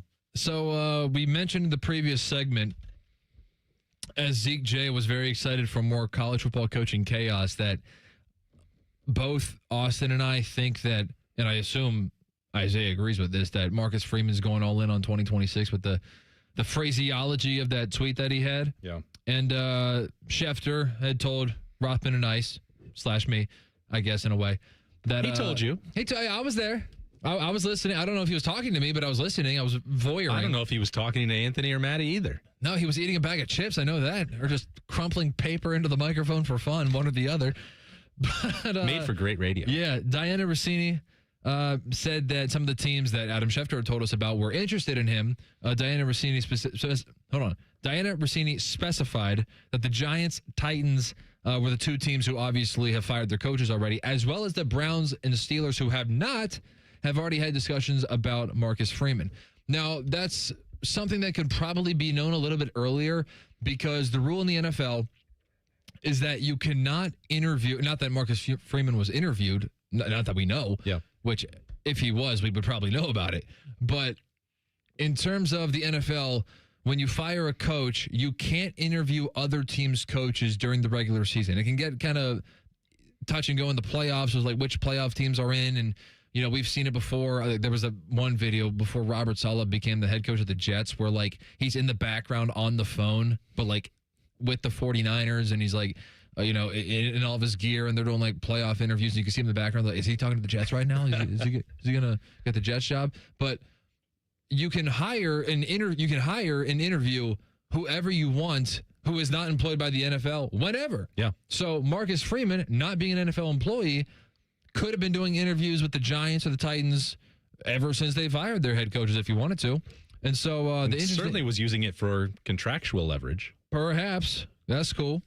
And I would probably do the same thing. Yeah. And so with Marcus Freeman now being linked to the Browns and the Steelers, that's quite interesting. And I honestly thought when Adam Schefter said that he would estimate about 6 or 7. 6 to 8. With a lot of spaces. Yeah, 6 to 8 with a lot of spaces in between. That there would be that many availabilities. I was kind of thinking that kind of sounds high. And the Browns were an interesting one. Not that it would be entirely unexpected, especially not at this point, because as the day has gone on, with every minute that goes by, Kevin Stefanski's approval rating on the internet gets lower and lower and lower. Not from Zeke. He just upgraded it. No, yeah. I just changed it in the past 30 minutes. Parting of ways. And then the Mike Tomlin one is interesting because he's been held on for so long. There is this arrogance. I don't want to say from the Steelers organization because that seems a little unfair, but definitely within my own fan base. Hey, did you know the Steelers have only had 3 head coaches since 1969? Hey, did you know that Mike Tomlin's never had a losing season? Yes and yes, and I'm tired of talking about that. I'd like to talk about playoff victories. Thank you very much. Been a while since you got to do that. Yeah. For perspective, TJ Watt's never won a playoff game. And we're at the point where he's starting to be on the decline with his productivity. Not that he's not a good player, but it's just that point in his career, and it's like, wow, they haven't won a playoff game since then. Really squandered a lot of defensive talent. Yeah, and I'm pretty sure the stat is in the past 14 years, the Steelers have won 3 playoff games, and I believe 2 of them were against A.J. McCarron and Matt Moore, and the third one was against Alex Smith, for whatever you think of Alex Smith as a Chief. But so anyway, nothing particularly impressive. And so that one's interesting with Mike Tomlin. But with Marcus Freeman being the rumored name with a lot of these teams, who would be the 6 to 8 teams? Let's go in the lower bound. Who would be the 6 teams who would possibly have availabilities? We are spotted 2 because we know the Titans have already fired their coach. We know the Giants have already fired their coach. Okay, that's 2. Good. We got to come up with 4 more. Currently sitting in the number 1 spot for the draft would be Pete Carroll. I would have told you no way Pete Carroll's going to be a one and done, but this weekend there's been a little bit of rumors that now it's being expected that Pete Carroll's going to get fired, which would be so on brand for the Raiders because if you look at the history of them throughout the 2000s, they go through coaches and coordinators like you wouldn't believe. There is zero. They are the anti-Pittsburgh Steelers. They are. There is zero stability there. So that shocks me because I would have expected that Pete Carroll, just being a first-year head coach, would have gotten a little bit of grace. And then we go on to the Jets, who would be in the 4 because in the 3 spot in the draft. I saw one New York radio guy's his report was that Aaron Glenn is going to be coming back next year. We were laughing about it in the commercial break. The Jets have not recorded an interception, and we are at the final game of the season. And he's a defensive-minded head coach. Yeah, you would think if anybody could have produced some of that, it's Aaron Glenn. And no, that's... How many times is that? That can't have happened. It would have been 1933, according to Twitter. Now, that's assuming that what I read was correct. Sometimes I read things on Twitter and just repeat them. And just because, I can't be wrong if I just say, I saw this on Twitter. Yeah. Doesn't make the fact right, but it makes me correct. It does. And as long as you're being upfront and citing your source, that's all that you can really do at the end of the day. You got to be accountable for yourself. If somebody else was wrong, they misled you. That's on them. Not getting an interception throughout the duration of an entire NFL season is incomprehensible to me. I don't know how you don't luck into one. Exactly. And I don't think this is also going to be like some overcorrection where next year they're like leading the league because it's just like, all right, well, hey, you were just so unlucky last year. Now all of Lady Luck is going to be on your side. I don't think it's going to be like that. I guess giving away your best corner for no reason in the middle of the season probably didn't help. Well, 2 first-round draft picks. You can do the whole, was it? Which coach was it? Parcells? If I can lose with him, I can lose without him, or something like that. But yeah, they got 2 first-round picks for Sauce Gardner, and so that with the Colts just losing and losing and losing, appear to be decent draft picks now. The next one in line would be at the 5 spot in the draft would be the Arizona Cardinals. Having a relative on the Cardinals coaching staff, I hope that doesn't happen. However, we are at year 3. The Cardinals had a terrible stretch of, not that they were going to be a good team anyway, because they weren't. However, they did have a terrible streak of injuries to the point where Denzel Burke was starting the game that I attended a couple weeks ago, and because they're doing all the introductions, and we got Will Johnson and Denzel Burke, so 2 rookies starting at cornerback, and Denzel Burke, who was supposed to be at the beginning of the season like the number 5 corner on the roster, is now thrust into a starting role. They've had offensive issues. Kyler Murray, who I don't really think is that good anyway, but whatever. There are excuses to be made. Whether they are viewed as good ones or not is up to Cardinals ownership. But Jonathan Gannon has a case to plead about how, look, man, I couldn't have been successful this year. Were they going to be successful? I don't think so, but couldn't have been successful because so much went wrong. So, but he's in year 3. So if they weren't super impressed with the first 2 years, maybe we can lock in him as one of them. But that's only, I'm only kind of leaning that direction because I'm kind of struggling to find 5 or 6 others. Yeah, I mean, I think both coaches down there at Paycor Stadium need to go. I mean, I think Cleveland and Cincinnati both need to move on. Zach Taylor, I think, has long overstayed his welcome. So that's one that's sort of in the middle of the pack. That You're I think, a Bengals fan, right? Yeah, unfortunately. Even when you guys won the AFC, Bengals fans still didn't like Zach Taylor because he was like flirting with throwing away games that you guys were supposed to be winning comfortably. Yeah, and then games that he needed to win and should have won when he was helping produce offenses that were scoring 38-plus points, and he loses both of those with the Al Golden.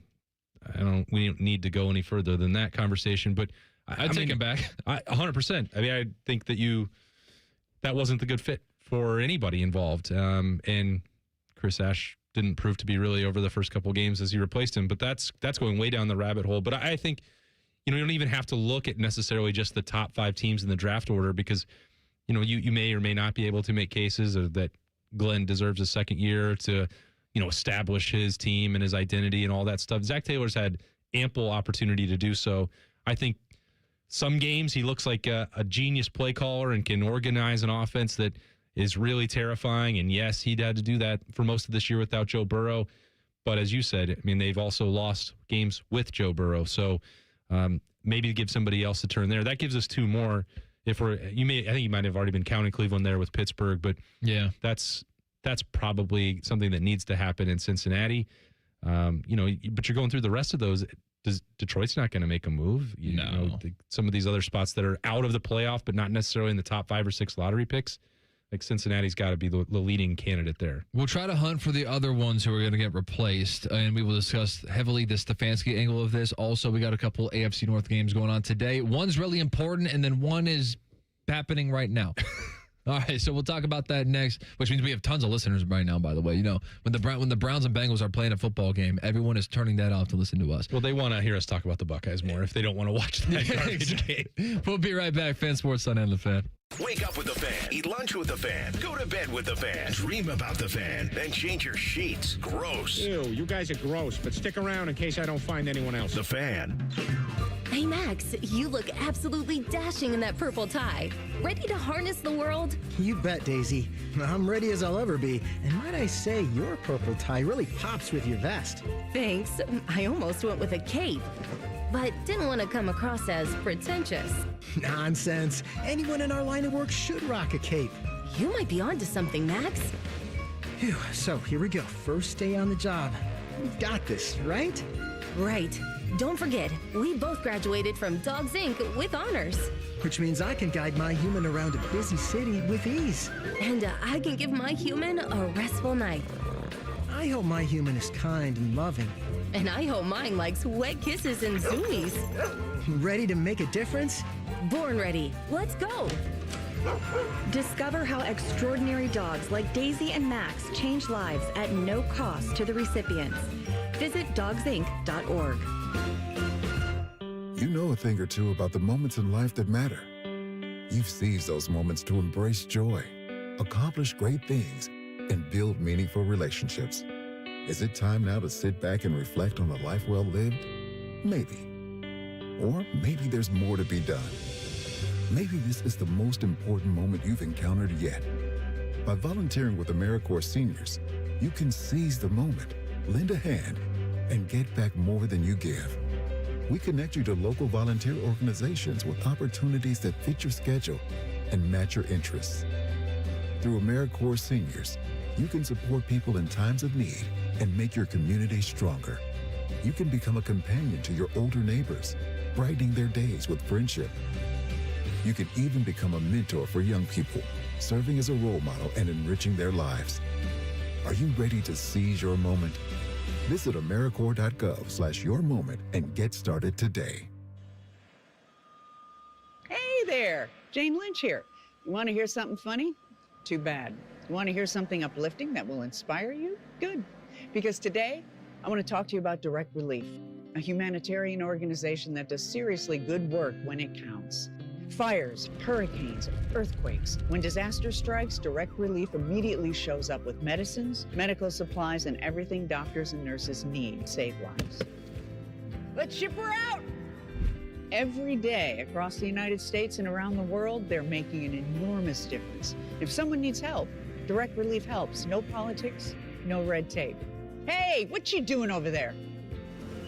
Oh, I'm packing insulin for kids with diabetes.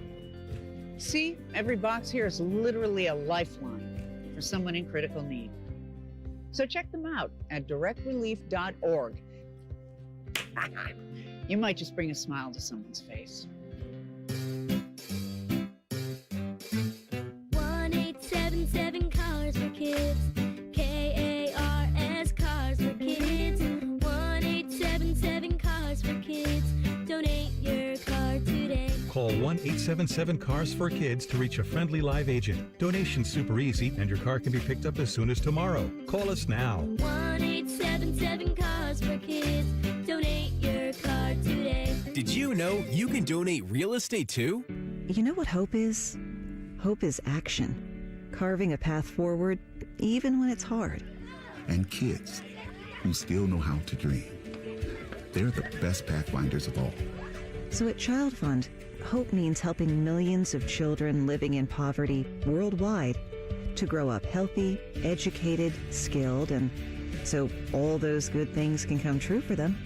Safe. And that means safe at home, safe at school, and safe online. Hope means walking this path together, all of us. Because when we work together, we can do so much more. That's right. Hope includes you. Child Fund, because we need each other. To learn how Child Fund works with children in 23 countries to help them achieve their full potential, visit childfund.org. That's childfund.org. Yo, I'm your old basketball. Haven't seen you out on the courts in a while.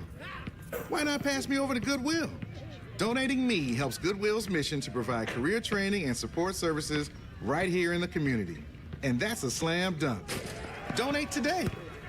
Hey, I got next. To find your nearest Goodwill locations and to learn more about our mission, please visit goodwill.org. Goodwill, where your things start new lives. Back in the day, if you wanted to listen to the fan, you turned on the radio, and that was the end of the story. But now, oh baby, stream us live on the Fan app. TuneIn app, iHeart app, we're everywhere. The Fan, Ohio's streaming destination. Fan weather. From the Logan AC and Heat Services Weather Center.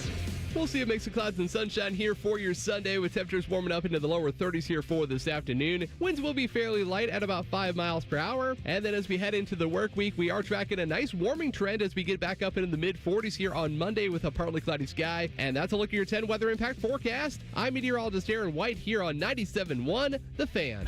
Bobby Carpenter demands that you watch Morning Juice on YouTube. If you don't, Tito will move into your house. Live at 6 a.m. on YouTube and streaming on the Fan app. It's sports conversation, but with a drink and umbrella as a garnish. This is Fan Sports Sunday. Not this time of year. Were we supposed to bring in our own drinks? Yeah. Oh, man. With the fruity ones with the umbrellas in it. I did this. BYOB. Did this show one time with Tito, and they had the bumper talking about Bloody Marys. And he said, you know what? I've never had a Bloody Mary. Neither have I. You haven't either? Yeah, I am borderline alcohol illiterate. Okay. Well, so I'm not getting exotic stuff. You know what I do like? I mean, it's tomato juice and vodka. You're not missing out. Exotic? I don't like no. I've had Bloody Marys, but I do not like them. I'm not a big tomato guy in general. You like bacon? I like bacon, but... All right, tell me another drink you get bacon with. The tomato juice, just I can't get behind it yet. All right. Yeah, that ain't me. You said no beer, but there were mixed drinks on New Year's Eve at this wonderful party. Mixed, yes. That I had a great time at once we put the game on. Yeah. But, yeah, not a beer guy. Mixed drinks are cool with me, but I don't get, like, super crazy with them. Like, you know what I do want to get? Like those, but they cost like $15 or something. Like, it depends on where you go, and I just get bogged down by, like, wait, that drink is how much? That's not worth it. But like the ones where they put like the rocket bomb pops, like the red, white, and blue, like popsicles in them. Oh yeah, that one seen those at Pins. Don't know what they're called. Okay. Expensive. Alcohol litter. Exactly. So I'm not getting that, but I get a little bit jealous every time I see it. I'm like, that looks like it tastes good. Yeah, it does look tasty. There is something that's cheaper usually at the bar. It's beer. Yeah, that's the way to go. I can handle Mick Ultra. IPAs are a hell no. Like the heavy stuff, no way. Dude, at Irish Fest, I had Guinness, and I literally I took 3 sips and handed it to somebody else. Whew. They didn't warn me about this when I decided to come in and talk with Cole this morning. I know. I'm just telling everybody. But, you know, that doesn't make me a relatable radio host. I'm just saying. I believe in transparency. And that's great. And you also, I mean, you're not worried about, you've made that decision for yourself. You own it. You're not worried about what other people think. That's important. And I'm not here to judge or shame you. I just want to check back in 10 years. No, I'm not. I don't want to do that. Everyone. Oh, is it like coffee where it's an acquired taste? You don't like it when you're a kid? But that's how it was for me. Now I got, it didn't take till the 30s before I got fully into the beer scene. It was younger for me, but I think you'll probably, your taste buds also change over time. Yeah. I like coffee now. I didn't care for it when I was a teenager. There you go. They say every 7 years your taste buds change. So I get different kind of beer I like now than I did 10 years ago. But what Liberty says, coming from school. What's her favorite beer? No, she just likes to go to the brewery and hang out with mom and dad. But she would say to order a Mexican lager. That's what she would want me to pass along for you. She's never had one. Just to be clear, I want to make sure that that's on the record. You said any police officers have their radios dialed to a different station than usual. Turn that off. She would say, don't yuck anybody's yum. So whatever you like, embrace it. Be yourself. Like you hadn't had a Bloody Mary. Maybe you'll try one day and you'll love it. Maybe you won't. Maybe the Guinness wasn't for you and you're never going to have another stout, Irish stout down the road. That's fine too. You follow your passion, Cole. Well, I didn't get into this career to be something I'm not or be somebody else. So I'm coming as I am to this party, and I will tell you my flaws right up front. One of them is I don't like beer, primarily speaking. You don't have to call it a flaw. That's just unique. It is, though. You're very unique. At the radio station. You're special. At the sports radio station. I know, where it's like a very guy environment. I'm sure there's guys that are listening. They're like, I've been waiting for someone not to like beer. There are at least 4 cubicles out there with 6 packs of beer sitting on it right now. I have a beer on my desk. And guess why it's on my desk? Because I haven't drank it. It's funny because the first couple times I saw you on Saturdays, like pre-games for Ohio State games, I'm like, is Cole drinking a garage beer? Because it's always just sitting right there. No, it was a gift from the Blue Jackets before the season. They gave all of us stuff. They gave the men garage beer, and they gave the women are they called Sun Cruisers? Yeah. Or or Surfsides, maybe one of those things. It's like either like one is the iced tea version, one is the lemonade version. But do you drink those? Yeah. So I said to Nicole Shear, I'm like, you want to trade? And she's like, no. Oh, come on. I know. I was like, and she likes beer, so I'm like, you could take this, I'll take that, and like we'll actually both drink this. But now it's just decoration, which is fine. It adds some personality to my I fake personality, but somebody else's personality. Well, shame on the Blue Jackets for assuming. How dare they? I mean, come on. How dare they correctly assume that most men like to drink beer, and it just so happens I'm not one of them. But they could give you the option, like they were sending out a wedding invitation: chicken or fish, Surfside or garage beer. They should have polled us. They should have asked us what we wanted as gifts before they gave it to us. How dare they be thoughtful and try to do it on their own? Oh, well, then you could. Can I exchange this? I would like a little iced tea, please. They didn't send a receipt, so like, I gotta just take what I got. Yeah, I don't think they're gonna let you walk back into the store. And I need to swap out this one singular garage beer, please. Yeah. That'd be cool if you could, though. Exactly. All right. AFC North football going on right now. Bengals 6, Browns 0. Shedeur Sanders got strip sacked by somebody who we didn't see. Oh, nice Jamar Chase one-handed catch. So Shamar, maybe it was Shamar Stewart. I don't know. It wasn't. It wasn't Shamar, I promise you. Probably not. But Shedeur Sanders, who I meant to say, he gets strip sacked. Bengals in scoring position. They score a touchdown rather quickly and then proceed to miss the extra point. So field goal issues, apparently an epidemic in this state. The state of Ohio just cannot. Or pandemic, whichever one it is. Yeah, it's an epidemic, a pandemic. It's all endemic to the struggles for football in the state of Ohio. But Chase Brown with that touchdown, Jamar Chase with a great one-handed catch there. You know, you hate these gimmicky transitions and segues. Ohio State does need a kicker. Mm-hmm. There's one available. There's multiple options that are out there in the transfer portal. The state of Illinois might have one that's of interest to Ohio State with a visit perhaps in the works. So he's an all Big Ten kicker. I do not know honestly, I just know him as the Illinois kicker. So you can make up a name and I'll say, oh yeah, that guy. I don't know it either. I mean, I know we have a story at Letterman Row that's in the system about potential guys to watch and monitor, and I'm pretty sure that the list said Illinois kicker. That might be his actual name. Okay, David Alano is his name. Sure. Don't fine by me. Said anything. Zeke right from there. the top ropes. Like, yeah, that sounds right. I saw that guy kick in October. Should have given the wrong name. Right before Cole snubbed Zeke's girlfriend. I've wanted him for years. Exactly. What are the prospects on Rasheem Biles? Well, my understanding is that Ohio State Pitt guy, by the way, Pitt linebacker. We don't even need names. Just say school and position. Pitt linebacker. What we think? Yeah. So this is the age that we're living in, and we talked Cole earlier about Jelani Thurman and his agent and the timing of that portal announcement.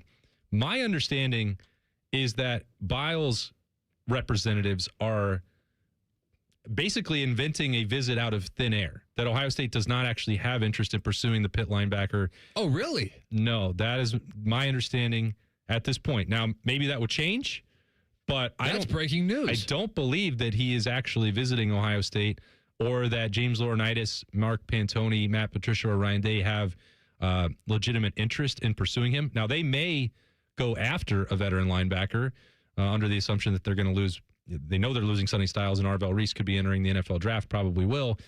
They could use a veteran linebacker, but I don't think that Biles will be that. And I think that this has happened as well, where his agency is leaking information that ties Ohio State and now also Miami, and neither program is actually in full pursuit of him, which would ostensibly be to raise his asking price for, I don't know, Texas Tech or Oregon or somebody else in the market for a linebacker. But as we sit here right now, I don't think Ohio State is in the market for Biles. Okay, this is interesting because there's another player I want to ask you about. Also, we'll do the Stefanski angle, and then you guys got to tell me if I'm going to win my bet tonight. I mean, it's not a financial bet; it's a show bet. Okay, so we'll discuss that coming up next. All that and more. Fan Sports Sunday on the Fan. You still thinking job change in the new year? Yeah, I need something that's in high demand and more stable in this economy. IT? Yeah, cybersecurity, maybe even AI. That's what I did. Really? How? Went to My Computer Career. You don't need any prior experience, and you could start your new career in a matter of months. A lot of IT pros go to school there, too, to level up. Sweet. Are classes online or on campus? Both. Wow, I'll check it out. Thanks. Make this your year. Take the free career evaluation now at mycomputercareer.edu, an Elite CompTIA certification partner. Financial aid is available to those who qualify, including VA benefits. Once there was a man who couldn't stand. A mom who couldn't wait. A scientific community that said it couldn't be done. And then you. And then I. And then we brought neuromuscular disease into screaming color with the Muscular Dystrophy Association. For 75 years, our voices have thundered through the halls of Congress. We've willed the impossible into existence. We've pushed the science, raised the funds, shifted the narrative, and transformed the reality of life with neuromuscular diseases. For 75 years, we've built communities together, established the field of neuromuscular medicine, and made it thrive.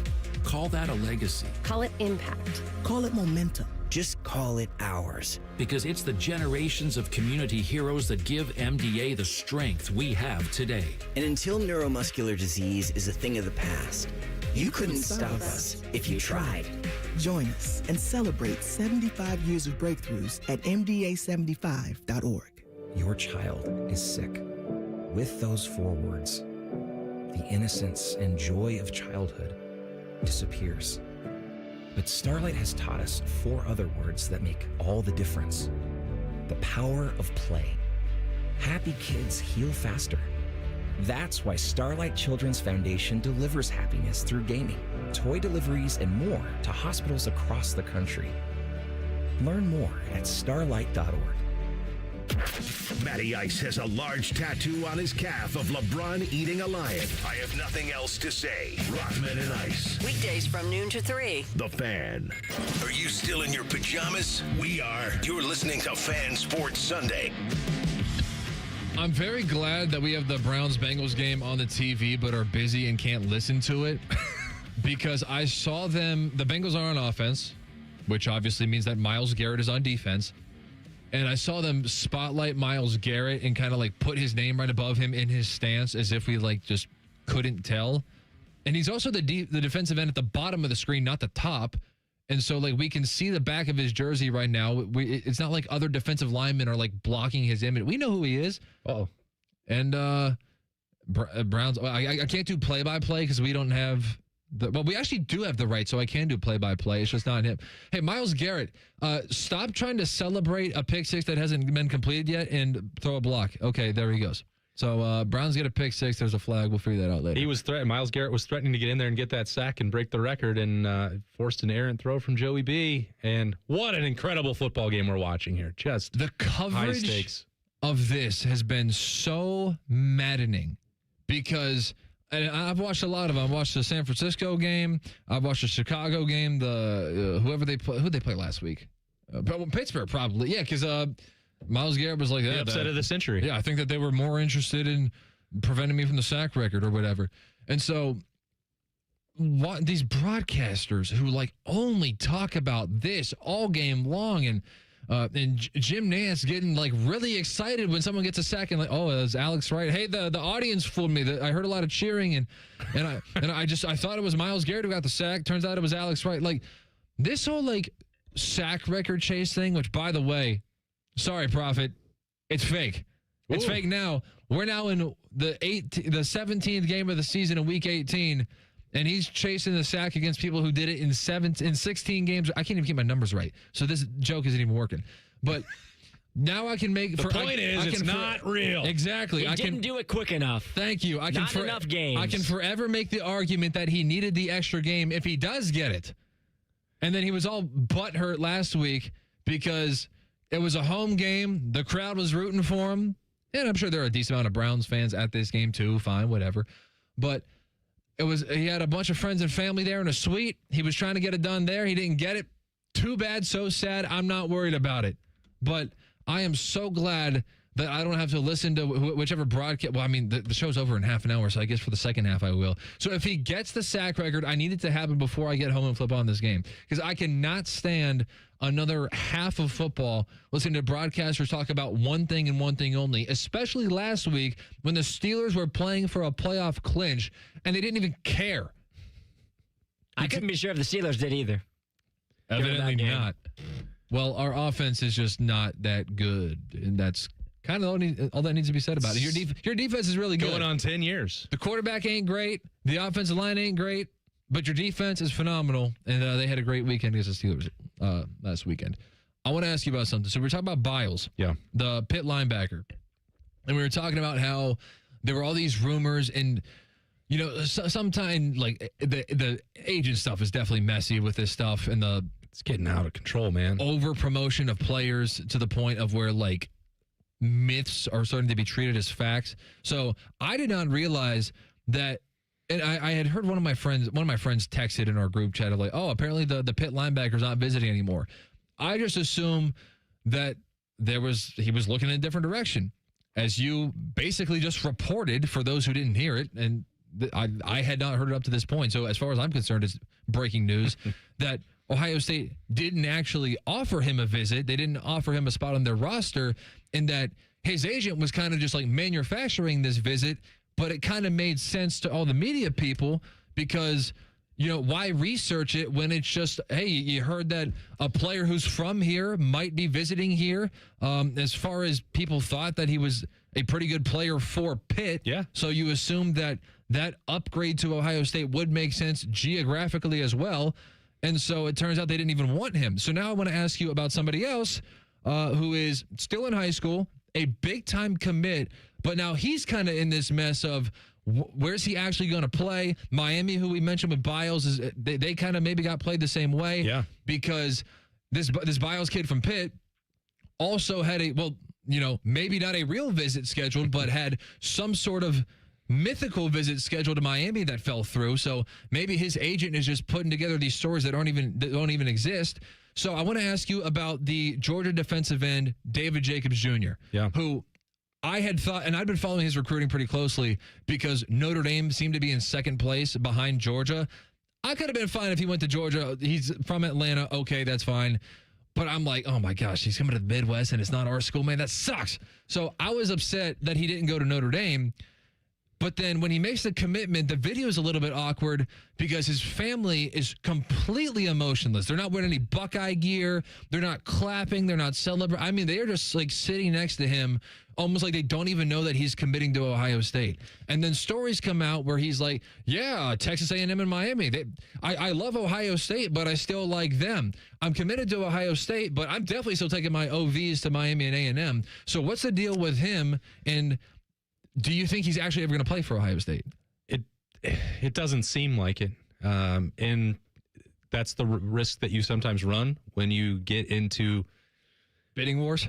Yeah, I hesitate to use that term, but when NIL becomes the primary motivating factor of a recruitment, it is not that Ohio State is unwilling to pay for good players, both to land them and retain them. Now, they don't typically pay as much up front as Miami or Texas A&M, who coincidentally are named in here with David Jacobs Jr. That if it becomes an escalating arms race and a price tag that is out of reach for them. And now this happened with Chris Henry Jr. as well. Once that week heated up and Oregon was getting more involved or staying as involved as they had been, it felt like it was more of a negotiating ploy and tactic where, you use that to threaten Ohio State. And again, those words are too strong. I shouldn't even put it in that light, but well, if he was leveraging Oregon against Ohio State and back, they had, and didn't Texas join the mix in like the 11th hour? That seemed like it was also like fabricated by the agency, and I think that's Cole. That's the hardest part about dealing with this stuff with the transfer portal and college football recruiting in general right now is like what is real. Because I can't. The problem is that's your job. I know, and I have to. I have to be able to tell what's real for Ohio State. But Ohio State then has to turn around and figure out what's real for an offer from Texas, what's real from an offer from Texas A&M or Miami, depending on who we're talking about. Chris Henry Jr., if that's Oregon, is Texas actually involved?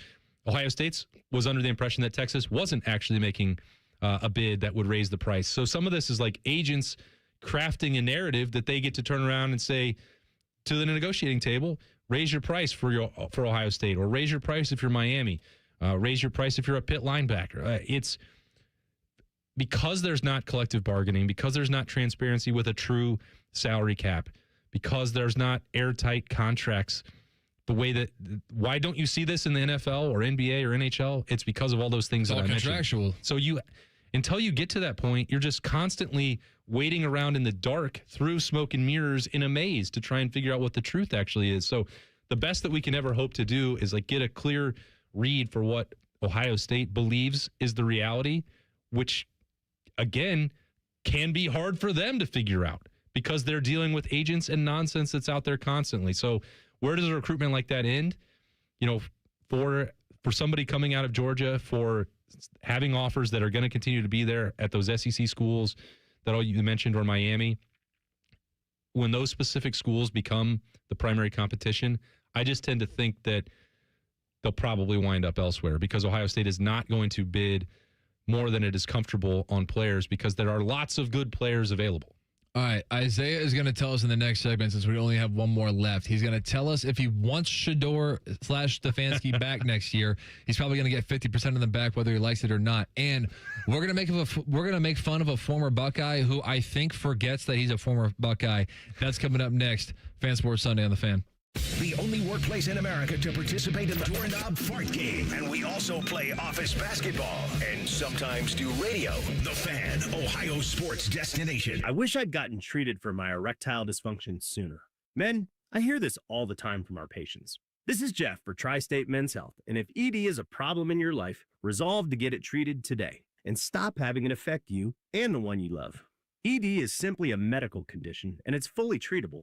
And at Tri-State Men's Health, we have treatments that are effective in well over 90% of cases, which means if you're like most guys, your ED will be a thing of the past. In fact, you could be having great sex within a day or two of your first appointment, and you'll likely find you're performing like you haven't in a long time. It's the new year. Resolve to get your ED treated and change your life. Call us at Tri-State Men's Health. Your initial visit is only $99. It includes blood work, a medical consult, and if medically advised, a test dose. And if that test dose doesn't work in the office, your visit is free. Call 800-900-9654 or or go to tristatemenshealth.com. That's tristatemenshealth.com. We have 2 convenient locations in the area to serve you in Hilliard and Westerville. Around the world, Children International and friends like you are giving children in poverty a chance to grow and thrive, to be healthy, to succeed in school, and achieve great things. How do we do it? In the best way possible, by helping ensure access to healthcare, nutrition, and educational opportunities. And most importantly, by empowering youths and their families to get out of poverty and into employment through life skills, computer, and job training. The very tools they need to break the cycle of poverty and build futures full of promise. Because every child deserves a chance to realize their full and best potential. Learn more about how Children International is empowering children and families by going to children.org today. That's children.org. It's been a real journey since 2014 when I first had my injury. I realized that my home was just not working for me and that it was time to ask for help. Homes for Our Troops is really giving me my life back. The shower allows me to go in and turn around with my chair, pull down storage racks, automated door systems, hours of my morning given back to me. Adaptive sports are a huge part of my life, a huge part of my healing journey as well. Homes for Our Troops helped with making sure that I had a home gym so that I can continue to train. This past year, I was able to host Thanksgiving in my home. And it was the first time I was able to have my whole family in one place and I was able to contribute to the meal. There are a lot more veterans in need, and Homes for Our Troops is going to be there to help them too. Homes for Our Troops builds and donates specially adapted custom homes nationwide for severely injured post 9/11 veterans and enables them to rebuild their lives. Join our mission at hfotusa.org. I lost count of how many foster homes I lived in. 20, maybe more. Each time, a new family, a new room, but never a space that felt like mine. There are more than 100,000 children in foster care waiting to be adopted. The Dave Thomas Foundation for Adoption is working to help find them a permanent home. Now I have my own room and decorated it myself. And just like my family, it's mine to keep. If you have room in your home or your heart, see how you can help at davethomasfoundation.org. Would you enjoy watching a football game if the officials were paid a bonus for every flag they threw? Or a basketball game where the refs got paid for every foul they called? Okay, how about hiring a furnace and AC company that pays its technicians by the number of parts they can sell you? Hi, this is Dennis, president of Care Heating and Cooling, and today, this is how many companies operate. They call it performance pay, and it rewards technicians by paying them more for billing you more. Why is this bad? Because it abuses your trust in a technician to be treated fairly and honestly. At Care, we've been family-owned for 31 years and have always paid our technicians by the hour for repairs. We'll show you exactly what needs to be fixed and why, and give you our low upfront cost before we start.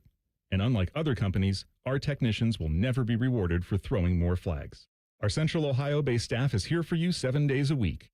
Care Heating and Cooling. Book an appointment online at careheatingandcooling.com or call us at 1-800-COOLING. When you need a company you can trust. Statistics show that roughly 20 veterans die by suicide every day in the United States. Canines for Warriors is the leading nonprofit organization providing highly trained service dogs to veterans with PTSD and other invisible wounds of war.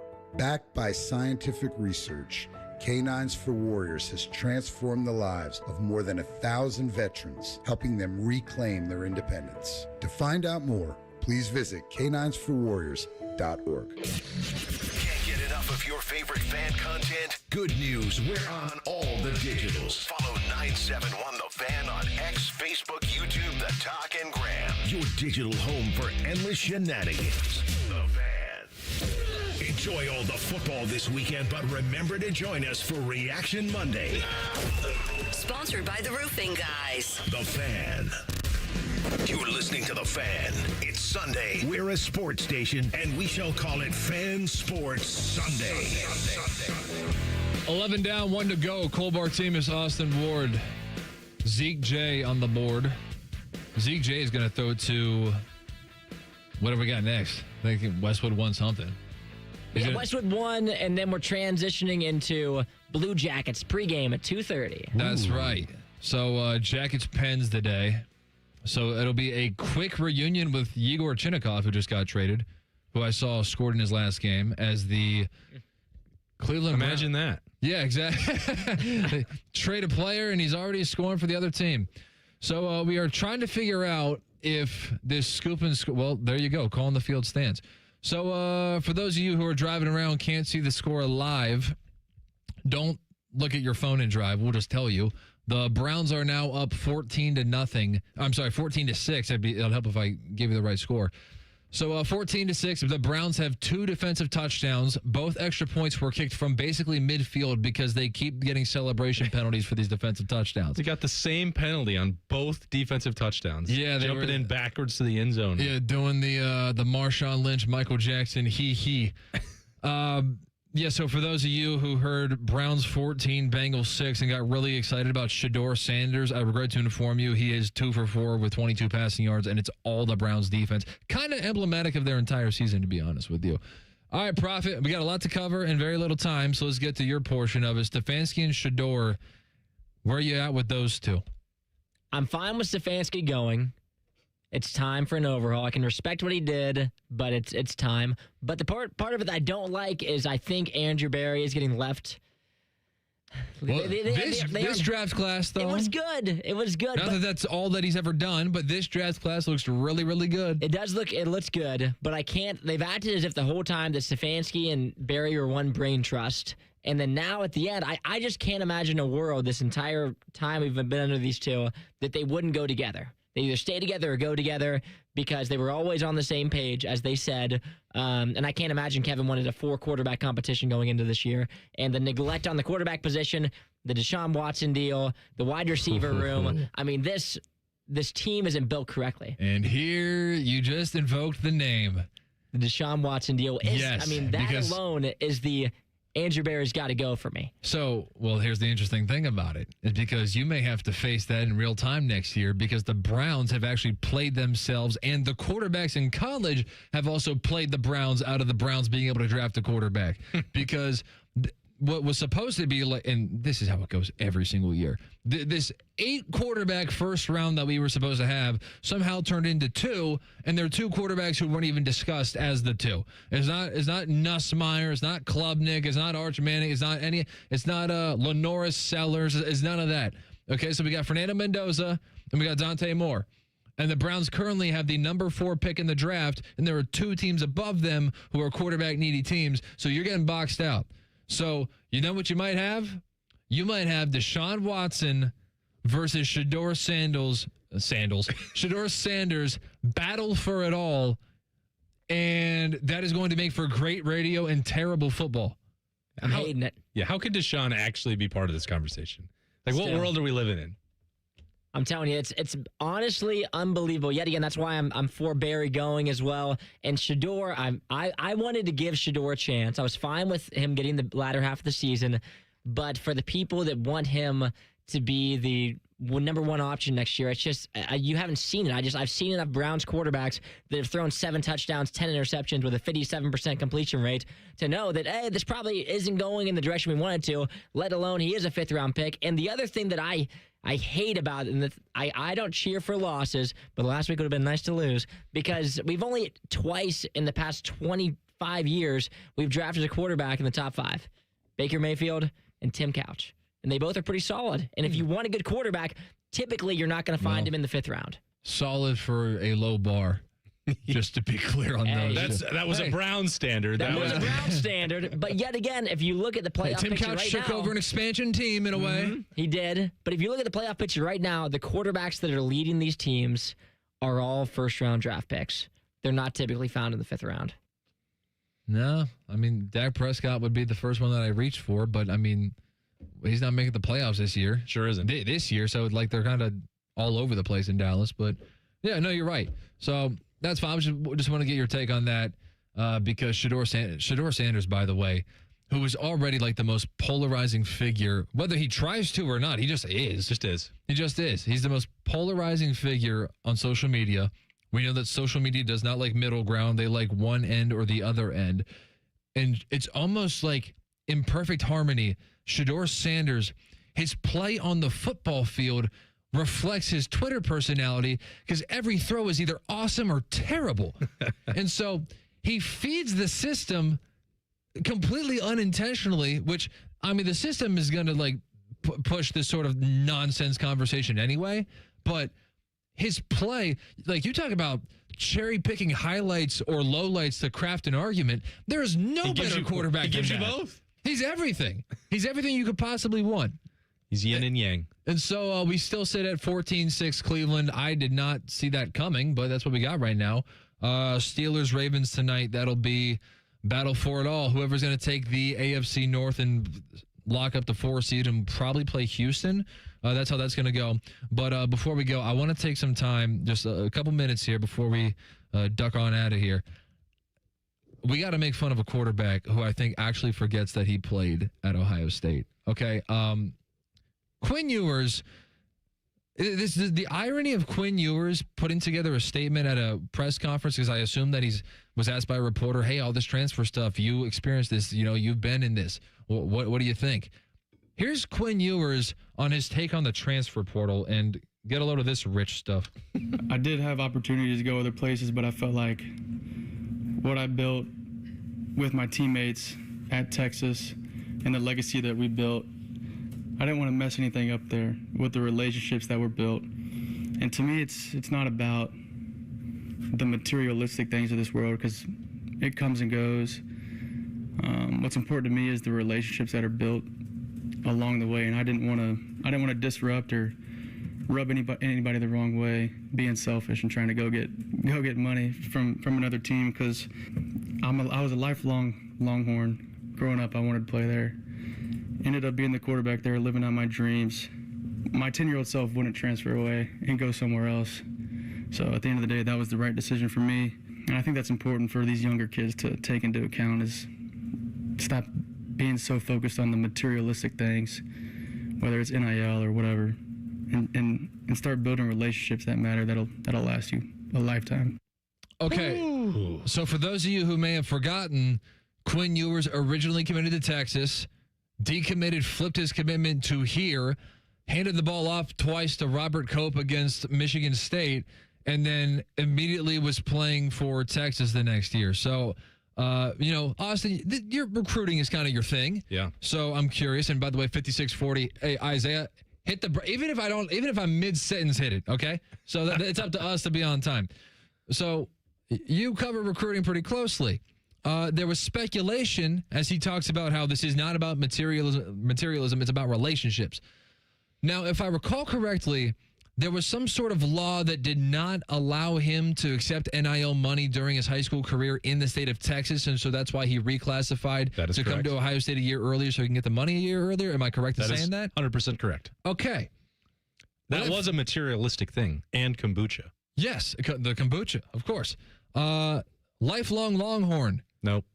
I could find, if I wanted to, I can go on Google Images and find a image of you in a Buckeye uniform on a football field, number 3 with your name on the back of the jersey. So that doesn't make any sense. My 10-year-old self wouldn't transfer. Well, your 10-year-old self would hate you because you did. 17-year-old self signed with Ohio State. Enrolled early at Ohio State. And the whole Quinn Ewers thing was one of the craziest sagas of like just people expecting like, oh man, like how good does CJ Stroud have to be this year for Quinn Ewers to not be the day one starter next year? Like all that kind of crazy stuff. But he wasn't even ahead of Kyle McCord. Yeah, no. And so do you hear yourself at all? Like, not about materialism. It's not about the money. You reclassified for money. Lifelong Longhorn. No, you were not. 10-year-old self would not transfer. I heard that and I'm like, we got to play that on the air today. I'm glad you played that for me because I hadn't heard it. And especially with you, too, with what you do for a living. That did not line up with my experiences with Quinn Ewers. All right. Hey, Jackets and Penguins, that coverage starts at 2:30. Thanks for listening to Fan Sports Sunday on The Fan. There's nothing Bo Bishop can't do well, except find competent co-hosts. Bishop and Friends. Weekdays from 9 to noon.